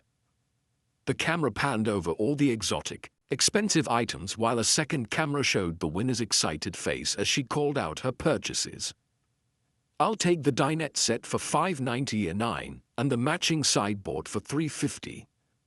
There was always a couple of $100 left over, and invariably the winner would have to choose the white, ceramic greyhounds. Anne had always wanted one of those greyhounds. She'd yet to find one at a store. It was the kind of thoughtful gift Jill would have found for her if she'd had the strength to get out of bed. Not that they had a lot of money. Jill's disability pay from the hospital barely helped with her part of the mortgage. Bruce knocked on the door as he entered the interrogation room. He held a folder in his hand, the crime scene photos. He put the folder on the table and slid it toward Anne as a 12-year-old boy in a suit walked in behind him. Well, the public defender couldn't have actually been 12. whenever he looked it. When he walked across the room, his shoes squeaked. She noticed that his hair was wet at the crown where he'd combed down a cowlick. The sleeve of his suit still had the manufacturer's label sewn onto the cuff. "I'm Max Jurgens," he said, and nearly laughed, thinking the name would be more fitting for a well-endowed porn star. She couldn't help it, her eyes went directly to his crotch. Jurgens noticed, of course. His lip curled up in a smile. And tried to sound professional and to not look at his crotch when she told him, "I'm Detective Albarda. We have some questions for your client in connection with the death of one of his co-workers, Sandra Burke." He put his briefcase on the table, opened the locks, took out a legal pad, closed the briefcase, put it on the floor, sat down at the table, took a pen out of his breast pocket, took the cap off the pen and put it on the opposite end, then wrote down the word Albarda. Martin said helpfully, "I made the same mistake myself," as he took the pen from his lawyer, crossed through the word and wrote in a flourishing script much like a teenage girl's, "Detective Anther Albarda." He even put a circle instead of a dot over the I. Bruce chuckled behind him. She didn't have to turn around to know Faith had his arms crossed over his chest and was staring down his nose at Martin. Jurgens asked, "What evidence do you have against my client?" Martin began, "It's silly, really, but," and cut him off with, "was heckling to you." "Look," she said, "we found blood on Mr. Reed's car, his own mixed with that of the victim. We have conclusive evidence that it was Mr. Reed's car that ran over Miss Burke." Martin's face turned a whiter shade of pale. "I cut my hands," he explained. "The bumper was hanging off the front of my car. My hands got cut." He held up his palms and she saw the crisscross of razor-thin lines. They had taken photographs of the wound when they were booking him, and had thought then as she thought now that had Sandra Burke been felled by a mortal paper cut, this would have been a no pen and shut case. Jurgens asked, "Where was her body found?" "Less than half a mile from Mr. Reed's place of employment, the same route he takes home every day." Jurgens seemed surprised. "Is that so?" "We believe he took his mother home, then went in search of the woman who had humiliated him 2 days before." And watched Martin as laid out the scenario. He didn't look like someone who would fester with hatred, but then again, she was a grown woman who had carried on an 8-year relationship with an imaginary friend, so who could tell? Jurgens asked, "Does he have an alibi?" "No." Ouch. Jurgens chortled. He looked down at his legal pad where he was tracing N's name with his pen. When he saw her watching, he gave her a wink and turned one of the circles into a heart, a narcoleptic. Martin asked his lawyer. Jurgens shook his head sadly. "Don't I wish?" Man opened the folder Bruce had given her, keeping it tilted so that Martin and his boy lawyer could not see the contents. The pictures were stark, violent. Sandy had not just been hit by a car. Her body showed extensive bruising where she had been beaten repeatedly with a blunt object. On the scene, the coroner had guessed maybe a piece of wood or something with a square end. When Anne had opened the trunk of Martin's Camry and seen the crushed corner of his briefcase, she had added the case to the list of possible murder weapons. The coroner easily read the scene. The car had been used to knock down the victim. The subsequent beating was what had killed the woman. Then, the killer had gotten back into his car and ran over her head. Then her torso. Then her head again. Anne had to admit, if only to herself, that she was having trouble feeling sympathy for the victim. Sandra Burke had 2 children who were being raised by the state. She had a history of drug and alcohol abuse. She had been arrested once for intimidating one of her elderly neighbors into giving her $10 for cigarettes. All of this together was nothing spectacularly bad in the scheme of things. This was certainly not the first case Anne had seen where an alcoholic, bad mother had been brutally murdered. But there was one particular thing about Sandra Burke that really grated Anne's nerves. She was a hideous housekeeper. She'd left plates in the sink so long that the food had started to grow mold. How hard was it to put them in the dishwasher? And would it have killed the woman to occasionally vacuum the rug in the front hall? For the love of God, The vacuum was right there in the hall closet. Excuse me, Martin said. Anne realized she had gone silent too long. She cleared her throat, trying to block out the image of the dirty dishes, to think of Sandra Burke as a human being instead of a grossly untidy person. Mr. Reed, have you ever hit a woman? He bristled. Of course not. Men are stronger than women. It's an unfair advantage, Bruce chuckled. Have to be alone with them before you can hit them, right, Marty? Was that what it was all about? He slammed his hands on the table, raising his voice. Tell us what happened, Martin. Tell us the truth. He leaned closer. You came on to Susan and she told you to go fuck yourself. Isn't that right? Martin and Anne exchanged a look. His voice was mild when he corrected. It's Sandy. Actually, Jurgen scratched through the word Susan on his pad and wrote Sandy and felt a headache working its way up from the back of her neck and into the base of her brain. She asked, Mr. Reed, where did you go last night after you dropped off your mother? I just drove around, he mumbled. Speak up, Bruce chided. I said I just drove around, Martin insisted. This is really crazy, honestly. Why would I hurt Sandy? And kicked Bruce's foot with her own, indicating that he should go back to glowering with his back against the wall. She told Martin, your co-workers claimed Sandy taunted you quite a bit. No, she didn't, Martin countered. Well, I mean, not in a disrespectful way. Not to be cruel, I mean. Well, maybe it was a bit cruel, but shedded tea mean to hurt. 2 days ago, she went on the loudspeaker and called you teeny weeny, then superglued a 12-inch vibrating rubber dildo to your desk. Martin cleared his throat. She liked her pranks, apparently, and Sandy knows that superglue can be easily removed with glucagon. It's one of Southern's best-selling products. He shook his head. She started out on the glooper line, for goodness sakes, and tried not to imagine Martin gripping a 12-inch vibrating dildo as he lubed it with solvent and scraped it from his desk. Some of the women we talked to said that you listen to them while they are urinating in the toilet. Jurgen's lip curled in disgust. Seriously, dude. Martin explained, my office is right outside the toilets. I was listening. I didn't have a choice, yeah, right? Jurgens went back to his doodling. And could see he had drawn a hangman's gallows with a figure resembling Humpty Dumpty hanging from the noose. Anne suggested, Mr. Reed, you can clear this up if you just tell us where you were last night. I told you I drove around. I was home by 8. There was a television program I wanted to watch. Jurgens perked up. What did you watch? Martin looked down, his face reddening. He mumbled something unintelligible. Anne, Bruce and Jurgens all asked, what? At the same time Martin held his head up high, squared his shoulders. Dancing with the Stars. Jurgens shot Bruce a look, and both men chuckled. Did you watch it with your mommy? And stared at the lawyer, for some reason feeling protective of the suspect. Martin answered, yes, I watched it with my mother.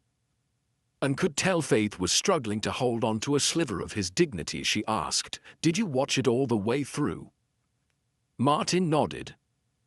Mother went to bed when Mr. T was doing the rumba, and as I am a lifelong 18 fan, I wanted to see what would happen. He added, there's nothing feminine about wanting to watch people dance. Mr. T is very light on his feet. He's an amazing athlete. Lots of athletes take dancing lessons. It makes them more nimble and sighed again, sitting back in the chair. Sandra Burke had been murdered around 8:15, which, if Anne was remembering correctly, was around the same time one of the Dancing with the Stars judges had commented that, in fact, many athletes were nimble dancers. Martin could not stop defending his masculinity. There is nothing wrong with having a wide variety of interests. I am interested in many things. Very many interesting things, books. Martin smiled, a genuine smile. I love to read. What subjects are you most interested in? Well, murder mysteries. Science fiction, but more about social issues than spaceships. He stared down at his hands, almost bashful. I'm particularly fond of Kathy Rice. Her main character is very alluring. She gets to the bottom of things, like, you'd felt her face flush. She never missed an episode of Bones. Was he comparing her to Tim Brennan? Bruce wasn't buying it. Come on, read. Dr. Brennan is a forensic anthropologist, his right man, Jurgens agreed, seeming to forget that Martin was his client. Andy is a detective, Anther, Martin corrected. Detective Anther Albada. He kept his eyes on as he pressed a doughy finger to the legal pad where he had written her name. Anther had started to chew her cuticle again. She made herself stop.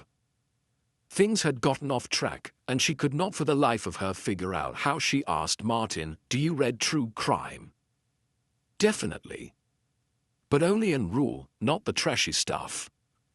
"Oh, and I never look at the pictures." Owen opened the folder so Martin could see the photos. "Pictures like these?" she asked, flipping picture after picture around, showing him Sandra Burke splayed naked, her body creased where again and again the car had backed up and driven over her. "We found parts of her teeth in your back right tire." Martin opened his mouth and vomited all over the table. What Martin really did that night, all that glitters is to goad. Martin often said that he did not have a racist bone in his body.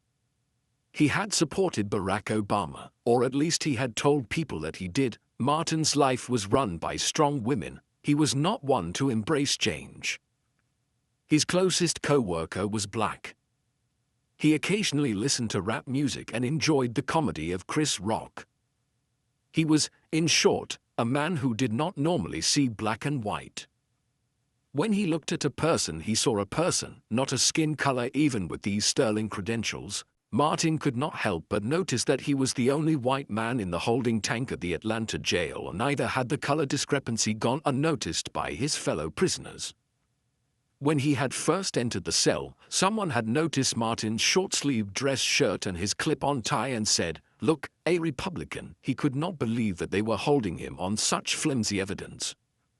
Sure, his blood was mixed in with Sandy's stuff, but that did tea mean anything? Or did it? One need only read a good Patricia Cornwell to know that blood did not come with a time and date stamp. Scientifically, there was no way to prove that Martin had touched the bumper the day after the incident. What a mess! He held his breath as the odor of fresh feces filled the air. There were 2 toilets, both of them out in the open for the world to see. A large, bald man was sitting reading a magazine, doing his business as if this was just another day in his life. Martin had dealt with being around toilets most of his adult life and had tucked himself into the far corner when he had first entered the cell, but the odor seemed to bounce off the walls and envelop him. Sitting on the floor with his knees to his chest, all Martin could think about was this was how the system turned you into an animal. How long would it take before nature won out and he was forced to relieve himself in front of complete strangers? How long before his dignity was completely removed and he was spitting on the floor and scratching himself alongside the other screws? Or was it fishes? Martin had still not mastered the lingo. If only his one phone call had been made to his father instead of his useless mother. She hadn't answered the phone. The answering machine had word Evie's blunt voice saying to leave a message. He knew she was home. Evie could not drive herself anywhere because of her cataracts, just as he knew that she was aware that Martin was rotting. In jail, his father would not have left his only son among these monsters. His father would have. Oh, who was he kidding? Marty Reed has been just as useless in life as he was in death. An accountant, like his son would grow up to be, Marty had worked in indexing and actuarials for a large law firm downtown. His mother had called it the accident right up until their insurance company had asserted that no matter how many times she insisted, the cause of Martin Harrison Reed Sr.'s death had been officially ruled a suicide. This was how it had happened. Marty had enjoyed a nice lunch of ham salad with a deviled egg. He had written a note on the back of an index card and taken off his glasses. He left both of these on his desk. The sight of Marty fumbling blindly through the office, bumping into chairs and walls, he was legally blind without his glasses, as he made his way toward the hallway, did not strike anyone as unusual at the time. He had the remnants of his sack lunch in his hand as he felt his way toward the trash chute. Someone reported hearing a giggle as the door squeaked open, though that would have been the last noise he made. Marty didn't even scream as he careened down the chute, landing 38 floors down beside his wadded-up lunch sack. It wasn't until several hours later when the driver of the garbage truck found the body that someone actually read the note. "Please give my glasses to the ancient Arabic order of the nobles of the mystic shrine." "That's nice," Martin's mother had said, though she had been furious to learn that the Shriners did not allow women to attend their meetings, that Martin had always assumed. That explained the giggle. His father had finally managed to get the last word. "Hooty-hoo," someone heckled. There were whistles and a few catcalls. Martin craned to see around the legs of the men standing in front of the cell bars. He saw a tennis shoe, a calf. "Shut up, you cocksuckers," and told the men who were reaching toward her. "Back the fuck off before I tase every one of you." Martin scrambled to stand, his heart thumping at the sound of her voice. The crowd parted and he walked forward, feeling the curious, if not outright envious, stares of his fellow Chellies. Ann nodded to the policeman beside her and he opened the cell door. "This way," she said, walking down the hallway. Martin stumbled over his own feet as he tried to keep up with her. "It was awful in there," he said. "You don't know what it does to a man. They're animals." "I feel so. You were in there for less than 30 minutes, she told him, punching the code into the keypad by the door. "Really?" he asked, surprised that it hadn't been at least an hour. "It felt like an eternity." "Thank you so much for..." Martin's brain caught up with the moment. "Hey, where are you taking me?" "I'm letting you out on your own. Recognize, Aunt. What about the blood? What about my fingerprints? Are you trying to talk me out of this?" I don't want you to get into trouble," he said, the truth coming out. His mind flashed on the image of Anne in the interrogation room. Was that concern he had seen on her face as he threw up all over the table? It wasn't revulsion. Martin had seen revulsion in enough women by now to know what that looked like. She asked, "Why would I get in trouble?" "For letting me out," he said. "I mean, this is a lot of circumstantial evidence we're talking about." She stared at him. He saw that one of her eyelids drooped more than the other. The circles under her eyes were darker in the fluorescent light off the corridor. He wanted to hold her in his arms.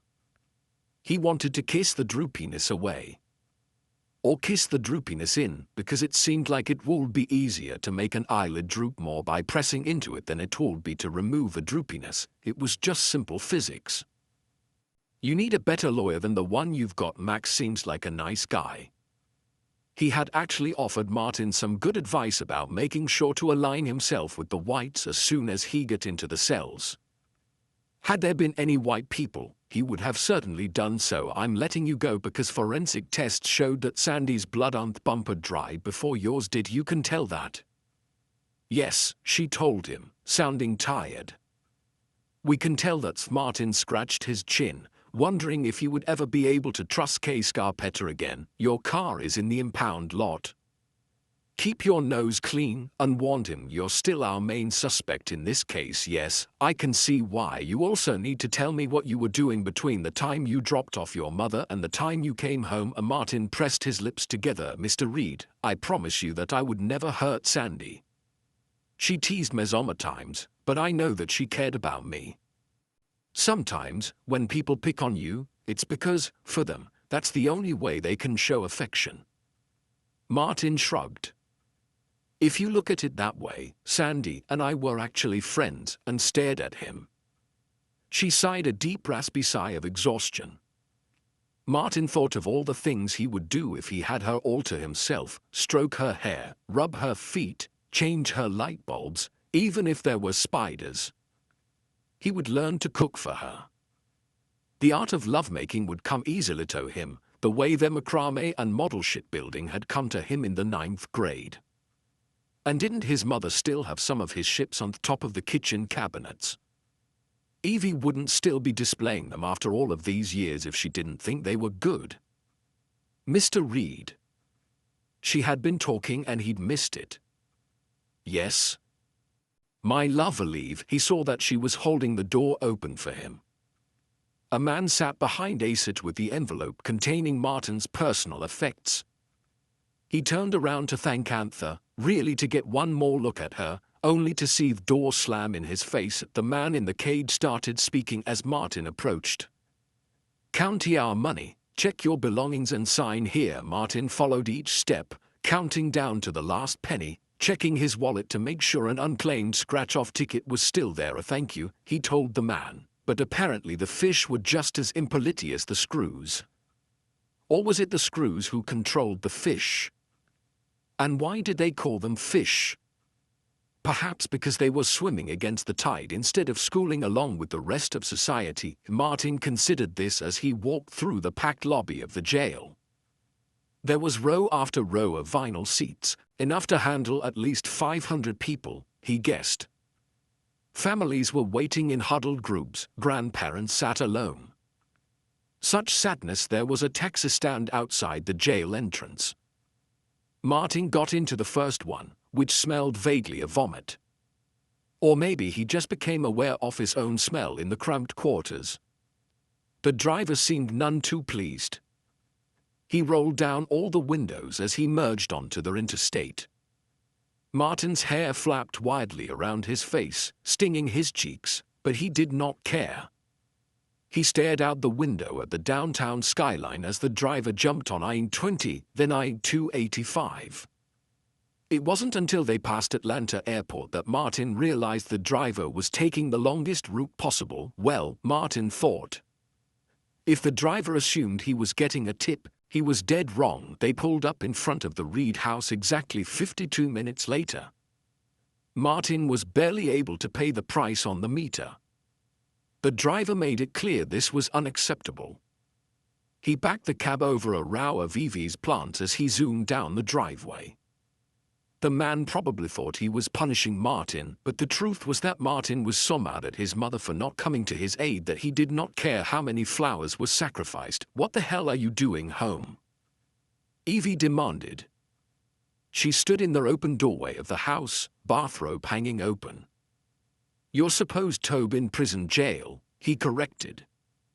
"Prison is where you go when you're convicted." "Thank you for the lesson, Mr. fucking Smarty Pants." Martin walked up the front steps and went into the house. He stopped at the hall mirror, noting how much he had aged since this morning. Living life on the wrong side of the tracks would do that to you, a Norton Shaw called. "He says you're fired." "What?" "He said to get your things after work and leave your keys in his office. I hope you don't think you're going to stay here freeloading off me. I'm an old woman. I have to look out for myself. Why would they fire me?" "I dunno, Martin. Let me go out on a limb here and say it's because you murdered one of your goddamn coworkers." Martin felt his jaw ache from grinding his teeth. "I need to borrow your car." "Why? Is there someone else you want to kill?" He closed his eyes and slowly counted to 10. 1, 2, or 3. "I always thought you might be autistic," his mother muttered as she headed into the kitchen. "I wonder if that could be part of your defense." Martin opened his eyes. His job, his livelihood, his co-workers were the only friends he had. What would he do without this social outlet? Where would he go for the camaraderie, the connection to the outside world? He studied himself in the hall mirror. The hardness in his eyes was new.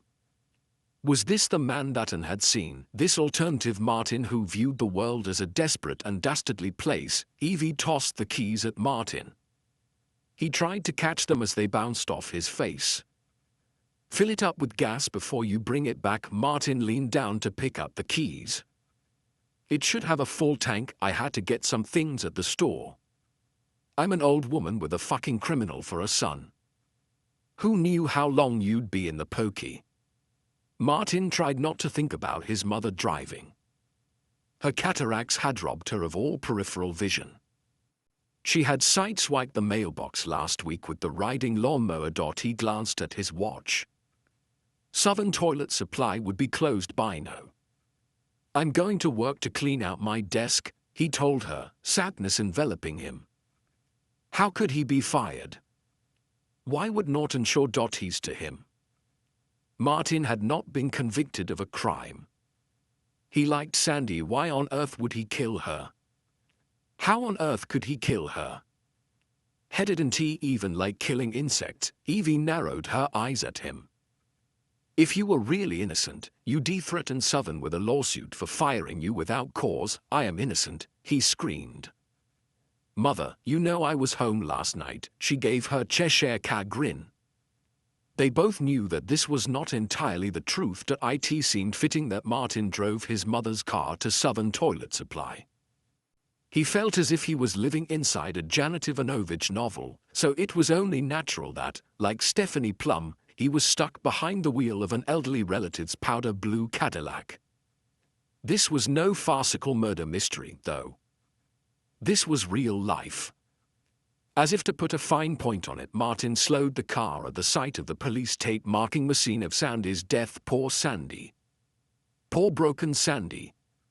Sure, she had teased him, but that did mean that she deserved to die. Even Evie had said as much. What a corker, she had exclaimed when Martin told her about the fiasco with the glued sex instrument. Evie had asked about the piece of rubber that the glucagon had mysteriously melted into his thumb. Even 2 weeks later, the faded purple line was still there. The car behind him beeped its horn and Martin pressed the accelerator, pulling away from the scene of the crime. He still kept the speedometer well under the limit as he drove to Southern, mindful that Anne had warned him to keep his nose clean. He thought the warning was very kind of her, but then Anne seemed like a kind person.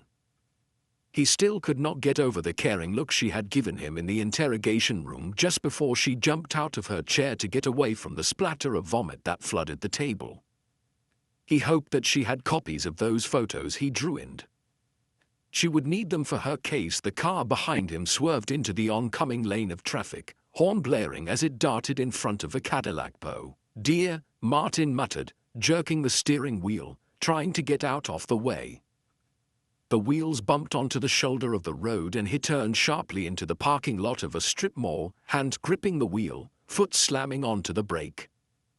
The car shuddered to a stop. Martin looked up in time to see a neon sign blinking to life in the afternoon dusk, Madame Glitters. If Martin were really in a novel, this would be a prime example of foreshadowing. Or was it aftershadowing? Because, in fact, the thing had already happened, and the truth was that Martin had, in fact, taken his mother to get her trowel from the Peony Club storage facility, which was directly across the street from the strip mall wherein Madame Glitters was housed. Martin had sat in his mother's Cadillac. She refused to be seen in the Twatmobile, watching the sign glow in the evening light. Stressed, tired out. Need a lift? The letters had asked. Professional massage at reasonable prices. Walk-ins welcome. Martin had never had a massage, and the truth was that ever since he'd spent 3 hours scraping the last remnants of the vibrating dildo off his desk, his back was killing him. There was a kink in his neck and a knot just under his shoulder blade that felt as if a hot knife was jabbing between his ribs every time he moved his right arm.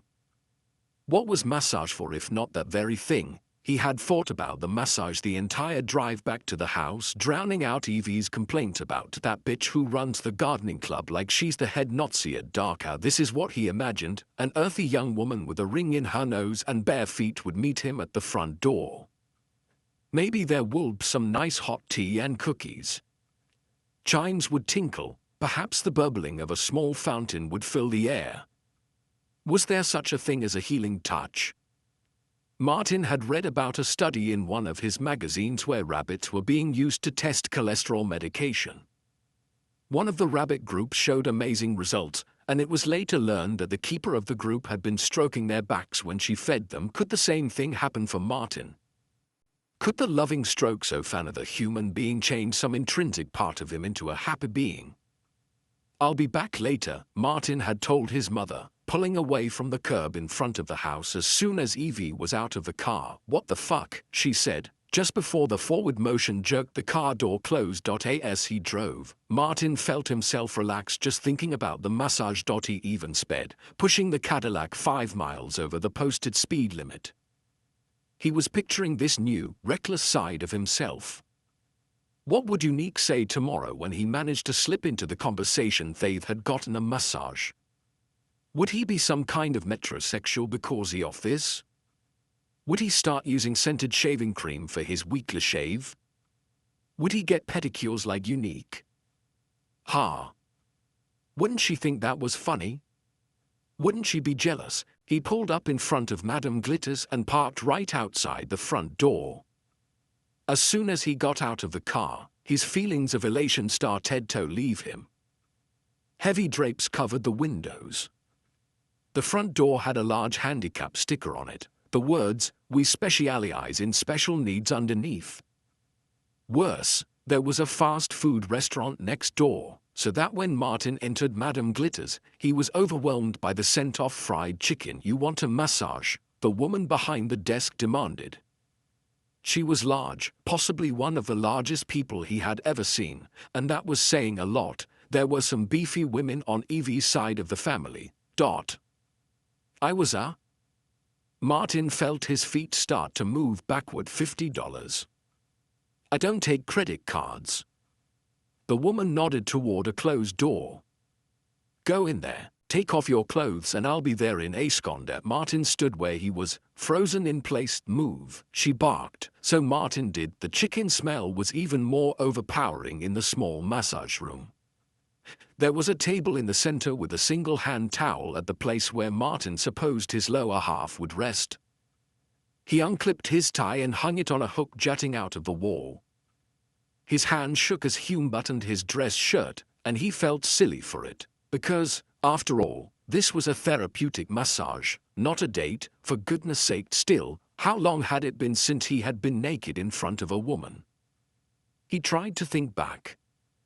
There had been a girl in high school, a sweet young lady who wore a back brace to correct her scoliosis. Wendy. Martin smiled at the thought of her, the way her curved spine had felt against his palm. If only she hadn't transferred to a magnet school for smart kids in Atlanta. Then there was Marcia, the woman who worked at a convenience store down the street from Martin's house. That had been something of a misunderstanding, though.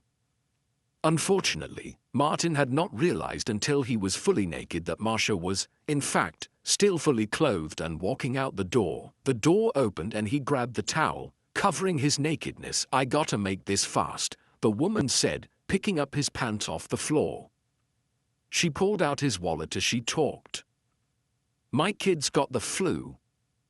He thought he was lying to get out of school, but his sister called and said he has a fever. Martin watched her count out $50 and returned the wallet to his pants. "I'm sorry to hear that." She reached her hand into an open tub of lotion.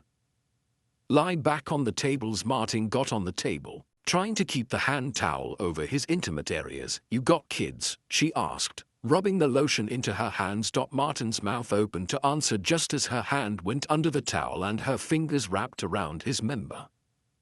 "Good Lord," he yelled. "Sorry, my hands are cold." She was staring at the wall, a bored look in her eyes as her shoulder jerked back and forth with her hand.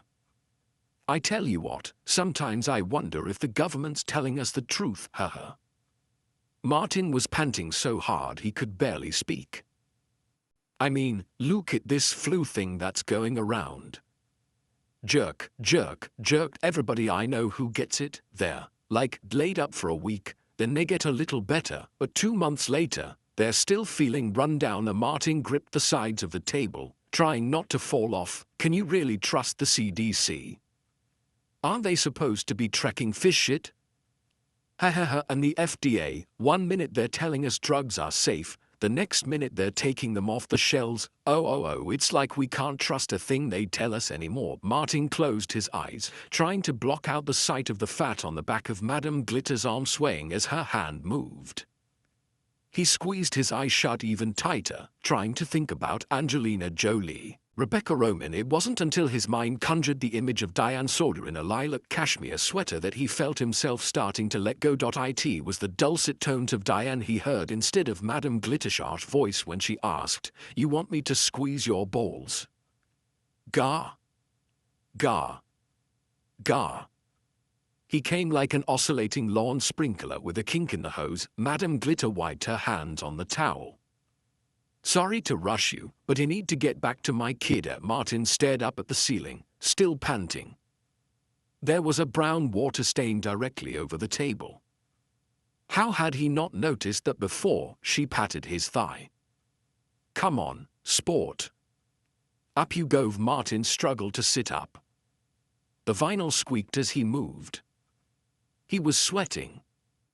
His chest was still heaving. The last thing she had said to him as she rushed him out the door was, "You really should have that mole looked at." And this was what Martin was supposed to tell Anther, that he had been getting his member massaged while Sandy was being killed?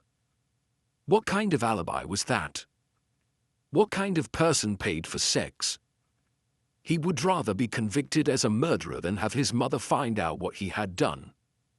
Did she have any inkling as to where Martin had really been? Evie was in bed when he returned from the massage parlor. Fortunately, Dancing with the Stars was on his TVO season pass manager. He had watched Mr. T doing the rumba with Joan Crawford and thought, "Is this what my life has come to? I actually paid a mother of two for sex. Or was it really sex? Did a handjob count as intercourse? Martin assumed you had to enter someone, or was that a different inter that they were talking about? Internal?" He scowled. That didn't sound sexy at all. Martin put the Cadillac into reverse and drove away from the scene of his real crime. The parking gate was up at Southern Toilet Supply, which was a direct violation of company rules. Of course, Martin didn't belong to the company anymore, so he shouldn't have given a figure. The problem was that he did give a figure. Anyone could break into this place. Maybe these new people who hadn't had to pick 2,300 from the machinery didn't appreciate what mayhem vandals could bring to a place like this, but Martin knew firsthand. He pulled the Cadillac into its usual space, surprised to see that the only other car in the lot belonged to Unique. She certainly wasn't one to work extra hours, but maybe her conscience had won her over. Martin had every intention of completing his receivables from the workday he had missed. He may have been fired, but that was certainly no reason to shirk his responsibilities. Martin took out his keys as he approached the entrance, but found that the door was already unlocked. He didn't bother to turn on the lights as he made his way to the office. There was no point, really. He knew everything from memory, the way the machinery was positioned, the way the shelving was stacked. For half of his life, this had been Martin's Shum, the place where he had felt valuable, needed. And now it was all gone, lost like a sock in the dryer, never to be seen again. "What you doing here, fool?" Unique's hands moved quickly as she shoved office supplies into her purse. "I've been fired." She mumbled, cramming her stapler into a side pocket. "And Norton said he was looking for a reason to get rid of you." "Get rid of me?" Martin echoed. That couldn't be right. Norton sure had given him an adequate on his yearly review. You didn't call someone adequate if you were trying to get rid of them. "What you doing out to jail anyway?" she asked. "I thought you'd be in the electric chair by now." "It's lethal injection," Martin corrected. "Are you stealing office supplies?"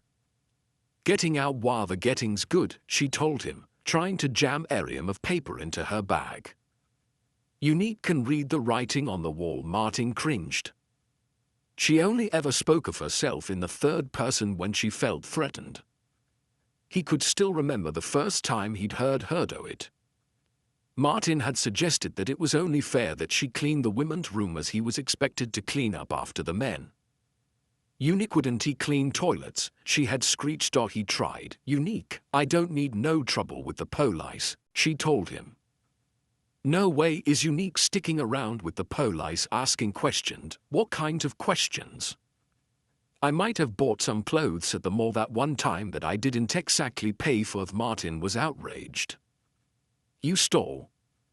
She indicated her bright purple silk pantsuit. You think I can dress like this on what you'll pay me? Actually, he did. I got a look to uphold, she told him, pushing Martin out of the way. Ash walked around to his desk. You don't go messing with a lady's wardrobe. Perhaps it was because of his own recent brush with the law, but Martin felt his outrage quickly turn into fascination. He had worked with this woman for 3 years without knowing that she was an actual thief. Did you get caught? There might be a warrant out there somewhere. You know how it is. Had she winked at him? Martin thought she had. Yes, he said. Having spent some time in jail myself, I understand. She looked at him, her lips pursed. Was that respect in her eyes? I fought the fishes, he told her, trying out his jailhouse lingo. She turned skeptical. Fought them on what? Well, you know, jail is very divisive. I had to hook up with the whites, you see. Immediately, you have to choose a posse. He leaned on the edge of her empty desk. Peeps, you might have heard it called. She dumped a box full of invoices on the floor and started filling it with post-it notes from Martin's desk. Did you really kill Sandy? Well, he fumbled for words. She teased me quite harshly. Unique stopped filling the box. You was mad after the dildo, huh? I saw it in your eyes when that rubber melted into your thumb. She chuckled. I knew there was something more to you, Martin. She had called him Martin. Not fool. Not doughboy. Martin, she pissed you off, didn't she? The only thing he could think to say was, live by the dildo, die by the dildo. Unique's eyes widened in shock. Did you rape her? He shrugged again, thinking this was the most attention she had ever given him. She was actually talking to him like a human being. Tell me what happened, she whispered, letting him know that it was just between the two of them. I promise I won't tell nobody. Just for my own sake, let me know. Well, it was all about the sex, wasn't it? Martin waved this away with his hand, slightly queasy by the thought of rape, especially having just spent nearly a full half-hour in a cage of savage men. I got a girl who takes care of those needs, she gasped. You been paying for sex? Seeing prostitutes? Martin, that's what Ted Bundy did. Having read The Stranger Beside Me 5 times, Martin was certain her statement was untrue, but he could not find it in himself to burst her bubble, so he said, yes, I'm just like Ted Bundy. Where? She asked. Do you go into Atlanta? Do you make them dynasty things? Martin shrugged again, hoping she couldn't see how red-faced he was becoming. There's a lady named Glitter. I use her to satiate my needs to get your anger out, right? She took a few steps toward him. You're a really angry man, ain't you, Pasty? I've got a temper. I heard about you stomping on that briefcase, she said. Is that what you used to kill her? He shrugged for maybe the 60th time. Was it just him, or was Unique standing closer? He could have reached out and touched her. So did, oh, baby, she breathed, as if his touch brought a tingle to her skin. Doit again, he touched her bare arm, his creamy fingers a stark contrast to her black coffee. Suddenly, both her hands clamped around his head. She yanked him off the desk and crammed his face into her voluminous breasts. Martin couldn't breathe. His feet slid on the tiled floor as he tried to back away from her. Come here, she grunted, her long, red fingernails scraping against his belly as she yanked down his pants. Martin didn't plunge so much as fall into her.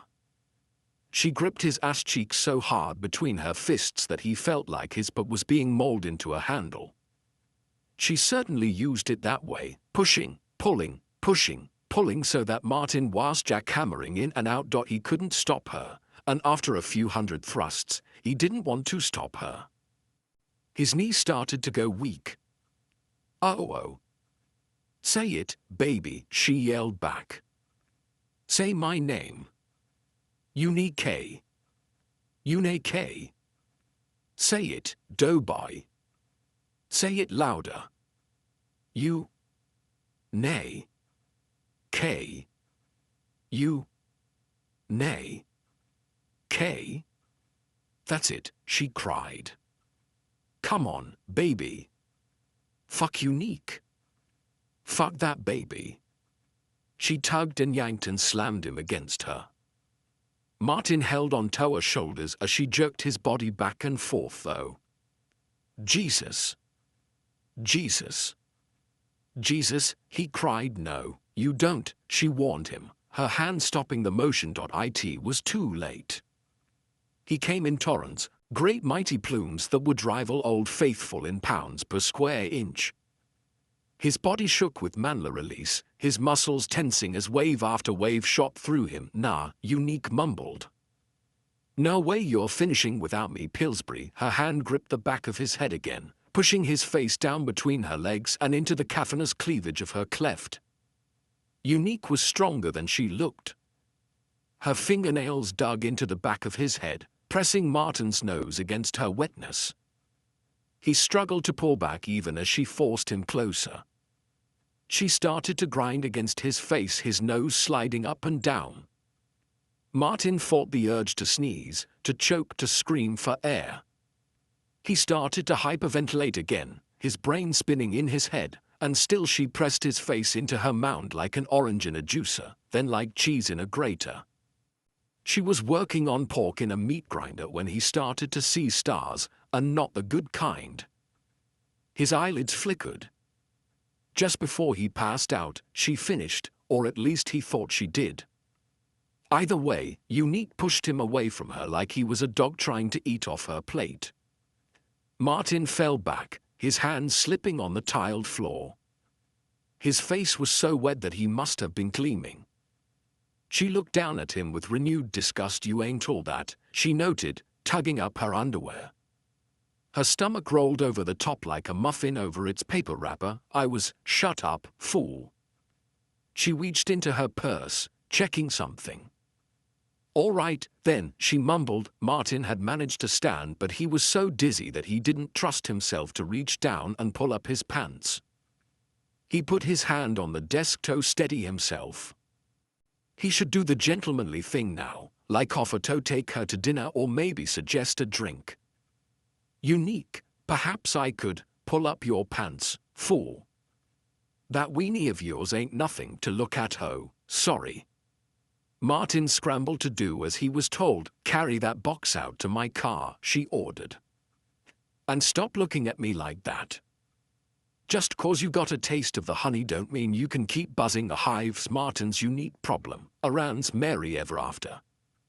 And blew her nose with a tissue even as tears streamed down her face. She should have known better than to start watching The House of Mirth while she was on her period. Or maybe and was just sensitive in general. For the life of her, she could not get Martin Reed out of her mind. The way he had compared her to Temp Brennan, the way he had vomited when he'd seen the crime scene photos, and had always had a soft spot for men with weak stomachs. Her father had suffered from ulcers his entire life. And then there was that look he gave her when she released him from the holding cells, part confused child, part sadistic monster. Would she ever know the real Martin? And tried to turn her attention back to the movie, mindful that thinking about Martin Reed would never lead her to a good place. The truth was that after Charlie had died, one of the main reasons and had never been able to make a connection with another man was because there was always a little part of her that was scared of being beaten. She hated to admit it, it was the kind of revelation she would only have shared with Jill, but she had decided a long time ago that the perfect man for her would probably be one who could never touch her or get close enough to harm her in any way. In short, her ideal mate was Jill, but with a penis lure, she groaned. She was too old to change back, and she was pretty certain that she wouldn't be able to scrape the gay flag bumper sticker off her car without removing a chunk of paint in the process. Anne tried to concentrate on the movie, holding the box of tissues in her lap. Gillian Anderson's Lily Bart was lying in bed, taking that last fatal dose of laudanum, when Ann's phone rang. Hello, she sniffed. "Oh, shit," Bruce said. "I knew I shouldn't have let you go home alone, not with this being Jill's anniversary and all," and looked at the paused image of Gillian Anderson lying in bed. Even close to death, she was still beautiful. And couldn't help but think that's exactly how Jill would have looked if she had really lived and then really died. Wasn't laudanum a derivative of opium? Surely they would have given Jill something for the pain. And "I'm okay," she told him, sniffing again. "What's up?" "The security guard from Southern Toilet Supply just called. He found a dead body in the bathroom." "What?" And gasped, shock making her heart feel as if it had stopped in her chest. Bruce explained to her what had happened, but Ann's brain could not process his words into anything that made sense. Even as she got dressed, got into her car, drove to Southern, flashed her badge at the police blockade and went into the bathroom, she still could not quite grasp what Bruce had told her, and then she had seen the prone body of Unique Jones and finally understood. The woman was lying face down on the floor, her dress hiked up, legs spread.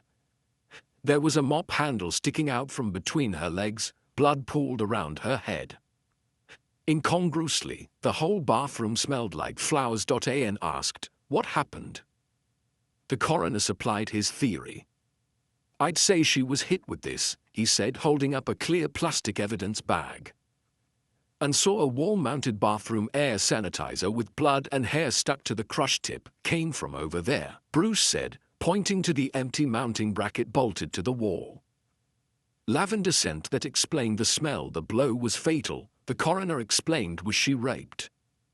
He got down on his knees and craned his neck to look up between the legs. "Unless he's got a penis the size of a mop handle, I'd say he couldn't perform," the man noted. "Typical with sexual offenders. They can't penetrate, so they punish the victim, and then they get their sexual release. There's enough jizz here to paint the Capitol dome." And shook her head, trying to clear the image that had brought. "Who found the body?" "Security guard," Bruce told her. "He fell asleep in the booth." Bruce pinched his thumb and forefinger together, brought them to his mouth and made a sucking sound. "Guy likes his weed." He shrugged. "Half the cops on the force did, too. Anyway, he woke up so that Jones' car was still here, went inside and found her like this. Were any other cars in the lot?" "He pulled the security tape for us," Bruce said. "The only other car that came in and out was a powder blue Cadillac." He paused for effect. "Where'n the plates?" "The car's registered to Evelyn Reed Fuck," and whispered. Martin had promised he would stay out of trouble. He seemed agitated that day when he came to work, Daryl Matheson testified in front of the judge. "I asked him about the blood on the bumper, and he got really defensive. He was pounding on the briefcase," Darla Gantry stated, "after swearing in the Bible to tell the truth, the whole truth, and nothing but the truth. I asked him what he was doing and he told me to mind my own damn business." Well, Norton Shaw began, clearly reluctant to be telling this to the jury. "Martin was always complaining about Unique. I didn't pay much attention to it.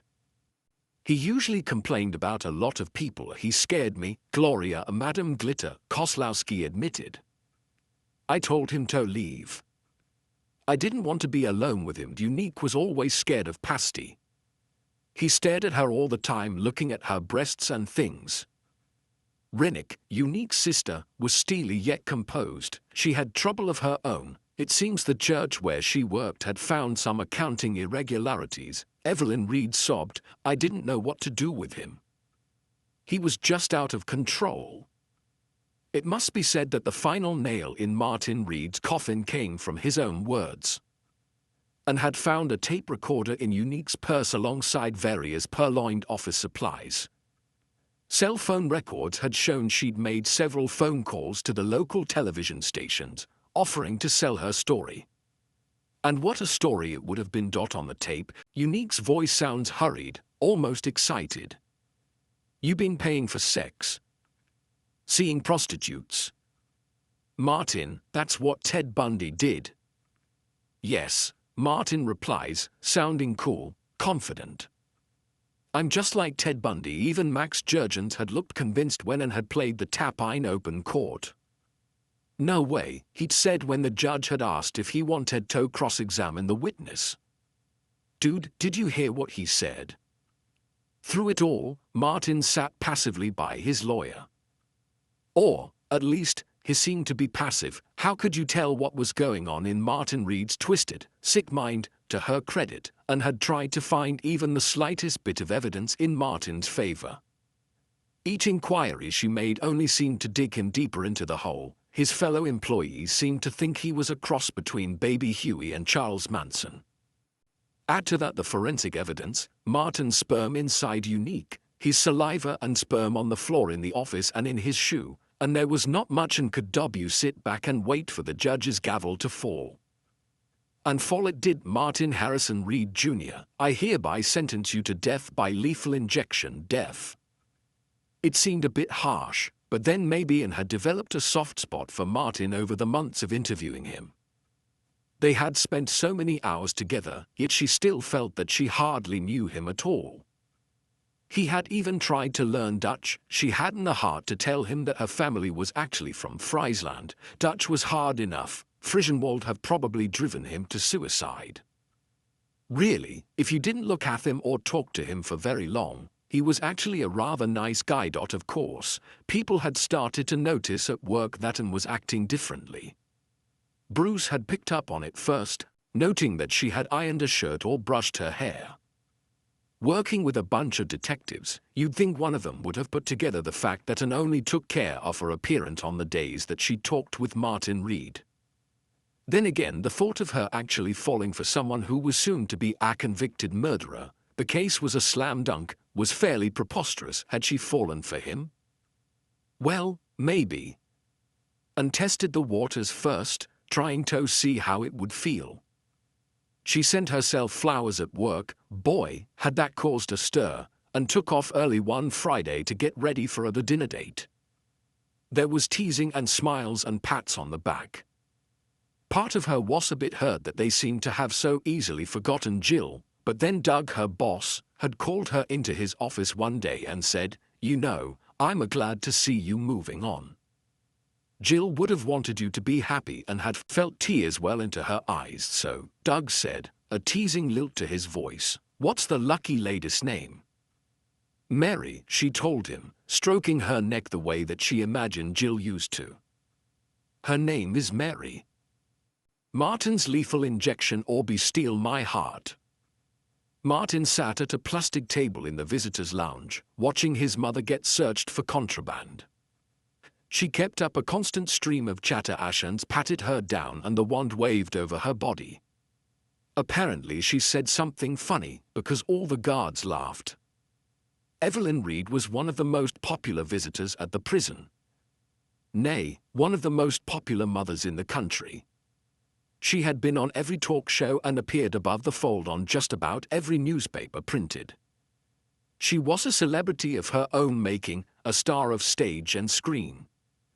Even the Ladies' Hospital Auxiliary had begged her to come back. There was a hush in the nearly packed visitors' lounge as Evie made her way toward Martin. Some women raised their fists in the air to show their solidarity. Others stared in wonderment while still others took advantage of the distraction to pass drugs they had secreted in various cavities. "Martin," Evie called, waving her hand as if he couldn't see her. She certainly had a spring in her step these days. She'd started working out with a personal trainer after seeing herself on Oprah. "Why didn't you tell me I'd put on weight?" And between the new exercise regime and her personal chef, she had managed to lose 30 pounds. Add to that the facelift and the Botox, and you could understand how the 63-year-old woman before him looked closer to Martin's age than her own. "Hello, Mother. Why are you always so dire when I come to visit you?" she scoffed, taking a pad and a pen from her Prada bag. "You're such a downer. I'm on death row, please," she grumbled, and he could have sworn she had started using an English accent. "You should see what these shoes are doing to my bunions." She held out her leg so he could see the 4-inch heel on her Jimmy Choo. I wore them on Regis and Kelly the other day, and by the time I walked off stage, I was ready to kill somebody. She had a sparkle in her eye. Figuratively speaking, of course, Martin said. They both knew what had happened. Martin was no fool, at least he wasn't as big a fool as his mother thought. He had spent a lifetime of reading crime stories and murder mysteries. By simple process of elimination, he had figured it out. There were only 2 people who could have committed these heinous crimes, and Martin knew he hadn't done it. Now, Evie said, writing a chapter 12 at the top of the page with her bright, gold pen. My editor thinks we should talk a bit more about your childhood right after your father died. You're still blaming yourself for that, right? She seemed hopeful. Martin nodded. What about that time I came home and found you in my underwear? That never happened, he screeched, horrified that the other prisoners might have heard. You can't write that. A guard appeared instantly. Dial it back, Martin, he nodded, gripping his hands together under the table. They were Al and his mother's side here. She'd fooled them completely. Mother, Martin began, why don't you tell them how you always bought clothes that were too big for me, so that when I went to school I get teased? She waved this off with a perfectly manicured hand. All mothers. Hat. Kids grow so fast you can't keep up with them. The guard paced back and forth behind Martin, apparently feeling the need to protect Evelyn. Martin kept his mouth shut. He had nothing more to say on the subject. There was no use arguing, because she would only point out that it wasn't her fault that Martin didn't grow. The 2 big shoes, the baggy pants, the loose underwear that facilitated wedgies, these would all somehow be turned around on Martin, and it would suddenly be his own damn fault. What about men? She asked, a pleasant lilt to her voice. Are you meeting anyone in here? Martin just stared at her, listening to the footsteps behind him as the guard paced away. Well, I'm trying, Martin. I really am. I come visit you. I talk to you. I try to bring a little happiness in your life. She waited for the guard to pass, leaning over and hissing, listen, you little fucker. If you hate it so bad in here, then tell them the truth. Is that what you want to do? How interested do you think your precious detective would be if she knew that you were just a normal everyday put who couldn't hurt a fly? And of course I love you, Martin. I could never hate you. I hate your crimes, but you will always be my son. Martin sighed. The guard had come back. He waited for the man to turn again and head in the other direction. Tell me how you did it, he murmured. I saw you in bed when I got home from the massage parlor. Massage. Her eye twitched as her brain sent a message to raise her eyebrow, only to be told that the Botox had paralyzed the nerve. Is that what you want to call it, boyo, a massage? Handjob, he sighed. His language had gotten coarse in prison, but then you couldn't see a man pull a shiv out of his rectum and stab another man and still say things like, darn, that was a heck of a move, buddy. Evie was silent, her lips curved in a tight smile, though, honestly, after the facelift, everything was tight. The guard walked away and she said, pillows. You saw pillows? Martin leaned forward. She seldom talked about this and he wanted to strike while the iron was hot. What about when I came home from work? He asked. You said you had a headache. Your father used to fall for that, too, she cracked. I put the car in neutral and rolled it out of the driveway. How did you do it? Martin whispered, desperate to know. This was where the scenario always got hung up in his mind. He understood that his mother had driven the Cadillac back to Southern Toilet Supply, but heckled not for the life of him see anyone, especially Evie, being able to get one over on Unique. She was much too sassy, Evie sighed, twisting her pen closed. She glanced up at the guard, who was talking to another prisoner. It's her own fault for still being there when I drove up. She was loading her car with your wave Martin a T-sked. Office supplies were one thing, urine cake quite another. I asked her to help me to the bathroom. I'm an old lady, you know. I need help walking sometimes. She winked on this last part, an unnecessary flourish, Martin felt. When we got inside, I accidentally dropped a 20 on the floor and pretended not to notice. I headed for the stall, and when she bent down to pick it up, I clobbered her with the sanitizer. Martin said. Death by freshinator. It seemed appropriate. And the mop handle. It had to look sadistic, Martin. The sexual component is what sells, she added. Besides, who would guess in a million years that she'd already had sex with you? Shocked the hell out of me, he admitted. But what about Sandy? What did she ever do to you? Who do you think wrote twat on your car? Martin put his hand to his chest. That was Sandy. No, you idiot, it was me, but it seemed like something she would do. She had a point. Sandy could certainly take a prank too far. Evie shook her head, her voice catching. Martin, I just wanted a better life for us. I wanted you to stand up to people. I thought with the twat you might. She shook her head, unable to speak. Martin reached out and held her hand. You have no idea how hard it is to raise a child on your own. I feel like I didn't give you things that you needed. Tell me what I did wrong. Tell me how to heal you. Martin realized the guard had come back. He let go of her hand. Evie dabbed under her eyes and smiled at the guard until he left. I thought you might grow a pair, she snapped at Martin. I thought it might convince you to actually do something with your pathetic, miserable life, but no, all you did was complain. What, somebody scratched me car. Poor me. Nobody loves me. If you had confronted Sandy, we wouldn't be here right now. Are you insane? Confronted her for doing something that you did.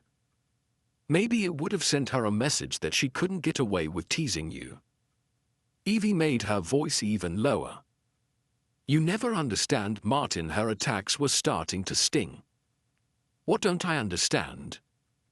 Did it ever occur to you that I was doing you a favor by taking her out? It wasn't easy getting her to meet me. I had to pretend that I had found illegal drugs in your sock drawer. Illegal drugs. Evie shrugged. She had a problem, really. Martin frowned. He'd never pegged Sandy for a drug user. That's not the point, Evie snapped. I did it for us, Martin, to give us new lives. When I bashed her in the head, I was bashing her for you. I ran over her 3 times with your car, Martin. 1 roll for every decade she humiliated you. The math added up, but still Martin shook his head. It was never about me. You wanted something bad to happen so you could trot yourself out there as the victim. You couldn't make me gay or give me ALS, so you went out and killed somebody. To somebody's, Martin. The minute I was arrested, you were on the phone with families and friends of violent criminals. The FFBC has been very kind to me and I don't appreciate your bad-mouthing them, she quipped. And, besides, I could have done something to you. Did you ever consider that, genius? I could have poisoned you. I could have stabbed you. She didn't wait for an answer, which was just as well because he didn't have one. I could have whacked you over the head and made you retarded or ran over your legs with a lawnmower. She was clearly exasperated. Don't you see, Martin? Can't you understand that this way is better because we both get a second chance out of it? Martin threw his hands into the air. I give up. I really give up. What is your problem? She whispered, her voice hoarse. Why can't I grasp this basic thing? What basic thing? Is it so wrong to want to be around people? To be cared about? Isn't that why you keep making all those false confessions, so and keeps coming back to interview you?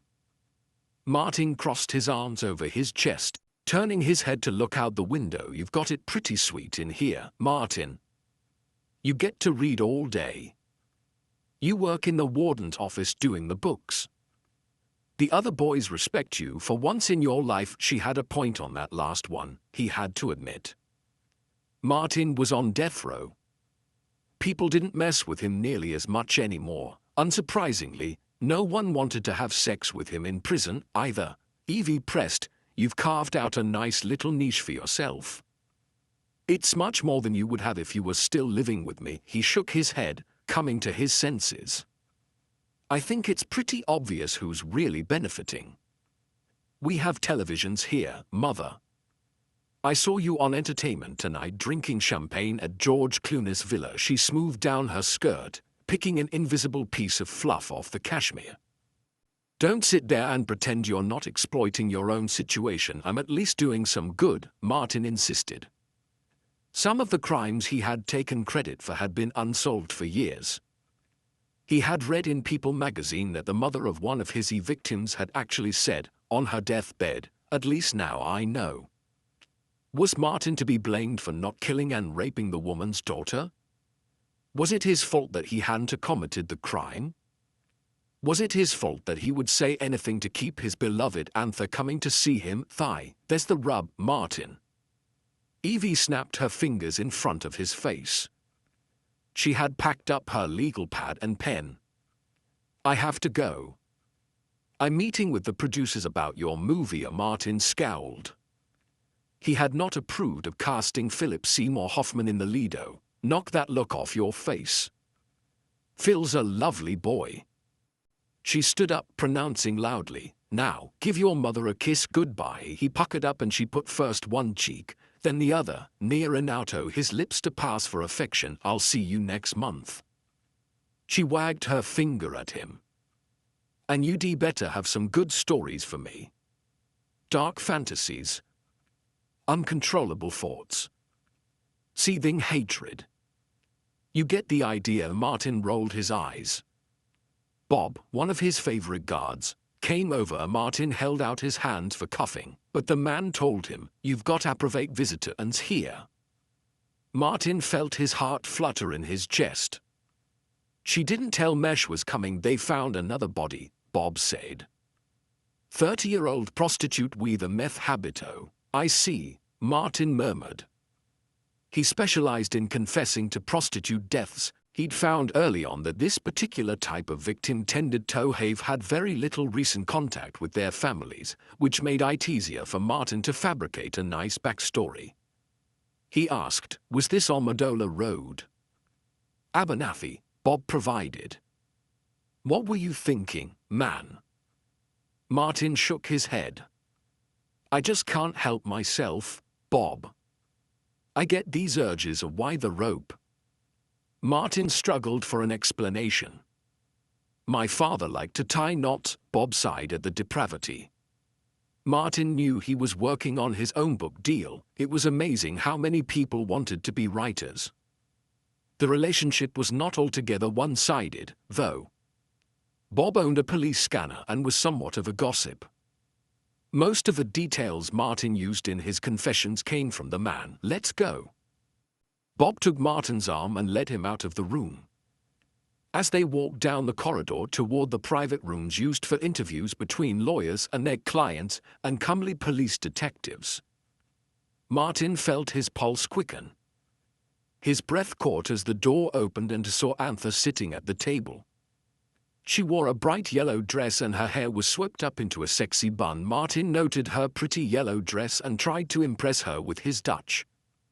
Het Macia Dragting Geiljerk. She stared at him, and he felt the skin on his face, wondering if his mother had somehow transferred lipstick onto his cheek without actually touching him. And said, sit down, Mr. Reed. He Saturday we found a body of a prostitute, Martin supplied. A meth addict. She was buried off of Abernathy Road, he supplied. Have you done something different with your hair? She patted the bun self-consciously. We found a rope, he said. Why did they always have to go through the motions? Tell me about your day. My day, she echoed, her hand dropping to the table. Martin wanted to reach out and touch her, to caress her gentle hand in his, but the one time had tried and had threatened to tase him. Martin spoke openly. Prison had made him brazen. "You know that I'm in love with you," she gave a sad chuckle. "Love doesn't pay the rent, ik wilde hoe graag betalen," he offered, thrilled at the way the Dutch tickled his tongue. She sighed again. "Mr. Reed, I'd pay your rent every day," he repeated, this time in English. He had trouble with Dutch tenses. "Oh, and you must know that I adore you," she colored slightly. There was an awkward moment between them, then another, so that it was more like an awkward 5 minutes before she asked, "Did you read that book I gave you? The Danielle Steele?" Martin had never enjoyed flowery romances, and prison was hardly the place to show your feminine side. "Well, yes, of course I read it. You know I would do anything you asked me to." She married a prison inmate. You know her. Martin did not recall that from the plot at all. He gently corrected, "Actually, Marie-Ange was already married to the Comte de Beauchamp when she suspected him of murdering, no, Mr. Reed. Danielle Steele, the author. She married a prison inmate. Point 2, actually." And shuffled her folders, her eyes avoiding his. Dan Izugelda was the first, and then the day after she divorced him, she married William George Toff. "Well, that's kind of strange," Martin said, wondering how the jet-setting Steele would even meet criminals in the first place. "I bet her mother didn't approve." "Maybe she did," and said, smoothing down the hair at the nape of her neck. "Maybe her mother said something like, 'I just want you to be happy.'" Martin had heard his own mother say the same phrase often enough, but in his experience what she really meant was, "Do what I fucking say, you retarded twat," and said, "I imagine her mother was probably happy to hear that her daughter was in love, I imagine," Martin answered, though he did not buy it for a minute.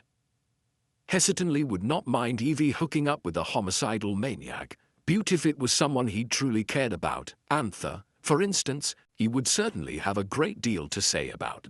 Martin cleared his throat, straightened his prison coveralls. "Married, you say?"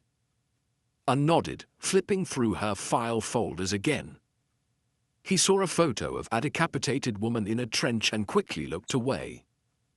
The cremescene photos were still the worst part of his confessions. Martin asked, "How exactly does that work, I wonder?" "Well, I suppose that they had the prison chaplain perform the ceremony, I suppose," Martin agreed, even as he pictured the scene in his mind. Anne would look lovely in a white dress. Maybe they could get some rice from the kitchen, or better yet, perhaps Anne could bring some from home. The Latino gang running the kitchen was very stingy, in Martin's opinion. God forbid you should want an extra roll. He imagined asking for rice would cause some kind of riot. "Shivs at dawn." "Martin." He let the word hang between them for a few seconds. And seldom used his first name, and Martin tried to savor every time as if it was precious, because it was. Because, as vile and hateful as his mother could be, she was right about one thing: the life Martin had in prison was much better than the one he had when he was living under her roof. He was a murderer in here, which actually earned him a modicum of respect. He had his books. He had a job. And now, was it possible? Was the dream complete? Did he actually have Anther? "I'll never get out of here," Martin reminded her. She was looking down, but he could see her smiling at the thought. "You know, even if my sentence is commuted, I'll never, I know," she repeated, looking up at him. "You'll never be free. You'll never be able to touch me or be with me," or her voice trailed off. "Where can he really get married, Martin?" Not officially, yes. He could see that now. And was a detective, and Martin was a convicted triple murderer, or would be soon. He had another trial coming up in the spring. The evidence was not pretty. They were cat and dog, oil and water, night and day. There were too many things standing between them. The rice alone was a logistical nightmare. Anne's voice was soft, lilting. No one can ever know about us, Martin. It'll almost be like you're a figment of my imagination. Her face had colored again, a beautiful shade of red that made the wintertime eczema around her nostrils almost disappear. Anne asked, "Do you know what I'm saying, Martin? Do you understand what I mean?" "Ja," he told her. And it was true. Martin finally understood.